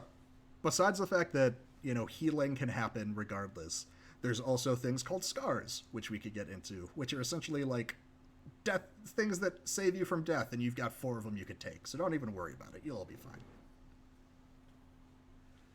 But yeah, that was Ruby Tooth Bay this week. Should we? Why don't we go counterclockwise this time? We'll put that thing down, flip it, and reverse it. And IC Historian will go first. Well, normally, well, we won't go there, Patrick. We won't go there. So yeah, hi, I'm IC Historian all of the places I feel like being found on the internet. I thoroughly enjoyed Ruby Toothpaste tonight. I'm excited that Kasey got to like drop a particular brand of chaos into this world, and I'm very excited. This is going to be a fun time. Yeah, good times. I play games and stuff, places, and it's going to be a great time. There we go. Awesome. Awesome. Leland, you're next. Oh, hi. I am Leland / Leopold the Just. I am. I said some stuff about myself at the beginning. Just go watch the bot. No. Yeah. No. I was great. I am really excited to kill every single one of these people probably eventually. So that's gonna be cool. Gonna be a fun session, and I hope I can get the whole team together for it. I hope you guys ready. So I'll owe you all like 6 debts or something each. I don't know. We'll figure it out. Yeah, it's always as simple as sending a text message. See, if you had a phone, it would be as simple as sending a text message and they're like, I'll owe you, come here. Yeah. Anyway, I just really want to beat up some people, and these seem like good people to beat up. Yeah, sure. These are the bad guys. They are, yeah. No, well, we gotta beat them up for Satan. You know what I'm saying? Yeah. On behalf of my friend Belphegor, I'm going to burn down this place. He'll love that. Definitely, I'm sure they definitely didn't use your phone to lure a bunch of demons there. Yeah. It was my decision to make the phone be the thing that I lost to, which is the worst. No, I feel like that's always the best thing to leave behind, because it actually impacts shit. Because there's so many moments where it's like, I would do this if I had my damn phone with me. Oh, I know. It was I realized very quickly. I was like, well, damn, that was a pretty hardcore thing for me to leave behind. I realized in a modern setting. I loved it. Awesome. We'll give Nikki her shout out when she gets back. Zan, do you want to go? Yes, I would be delighted to. Yeah, I'm Zan. I'm a professional GM and content creator for 5e World of Darkness Powered by the Apocalypse and a whole bunch of other fantastic games out there. Yeah, you can find me doing this. You can also find me in the wee hours of the morning over on Polished Cryptid channel on Tuesdays and Fridays, over on the Black Feather Guild on Tuesday afternoons with 3 out of these 5 beautiful people. And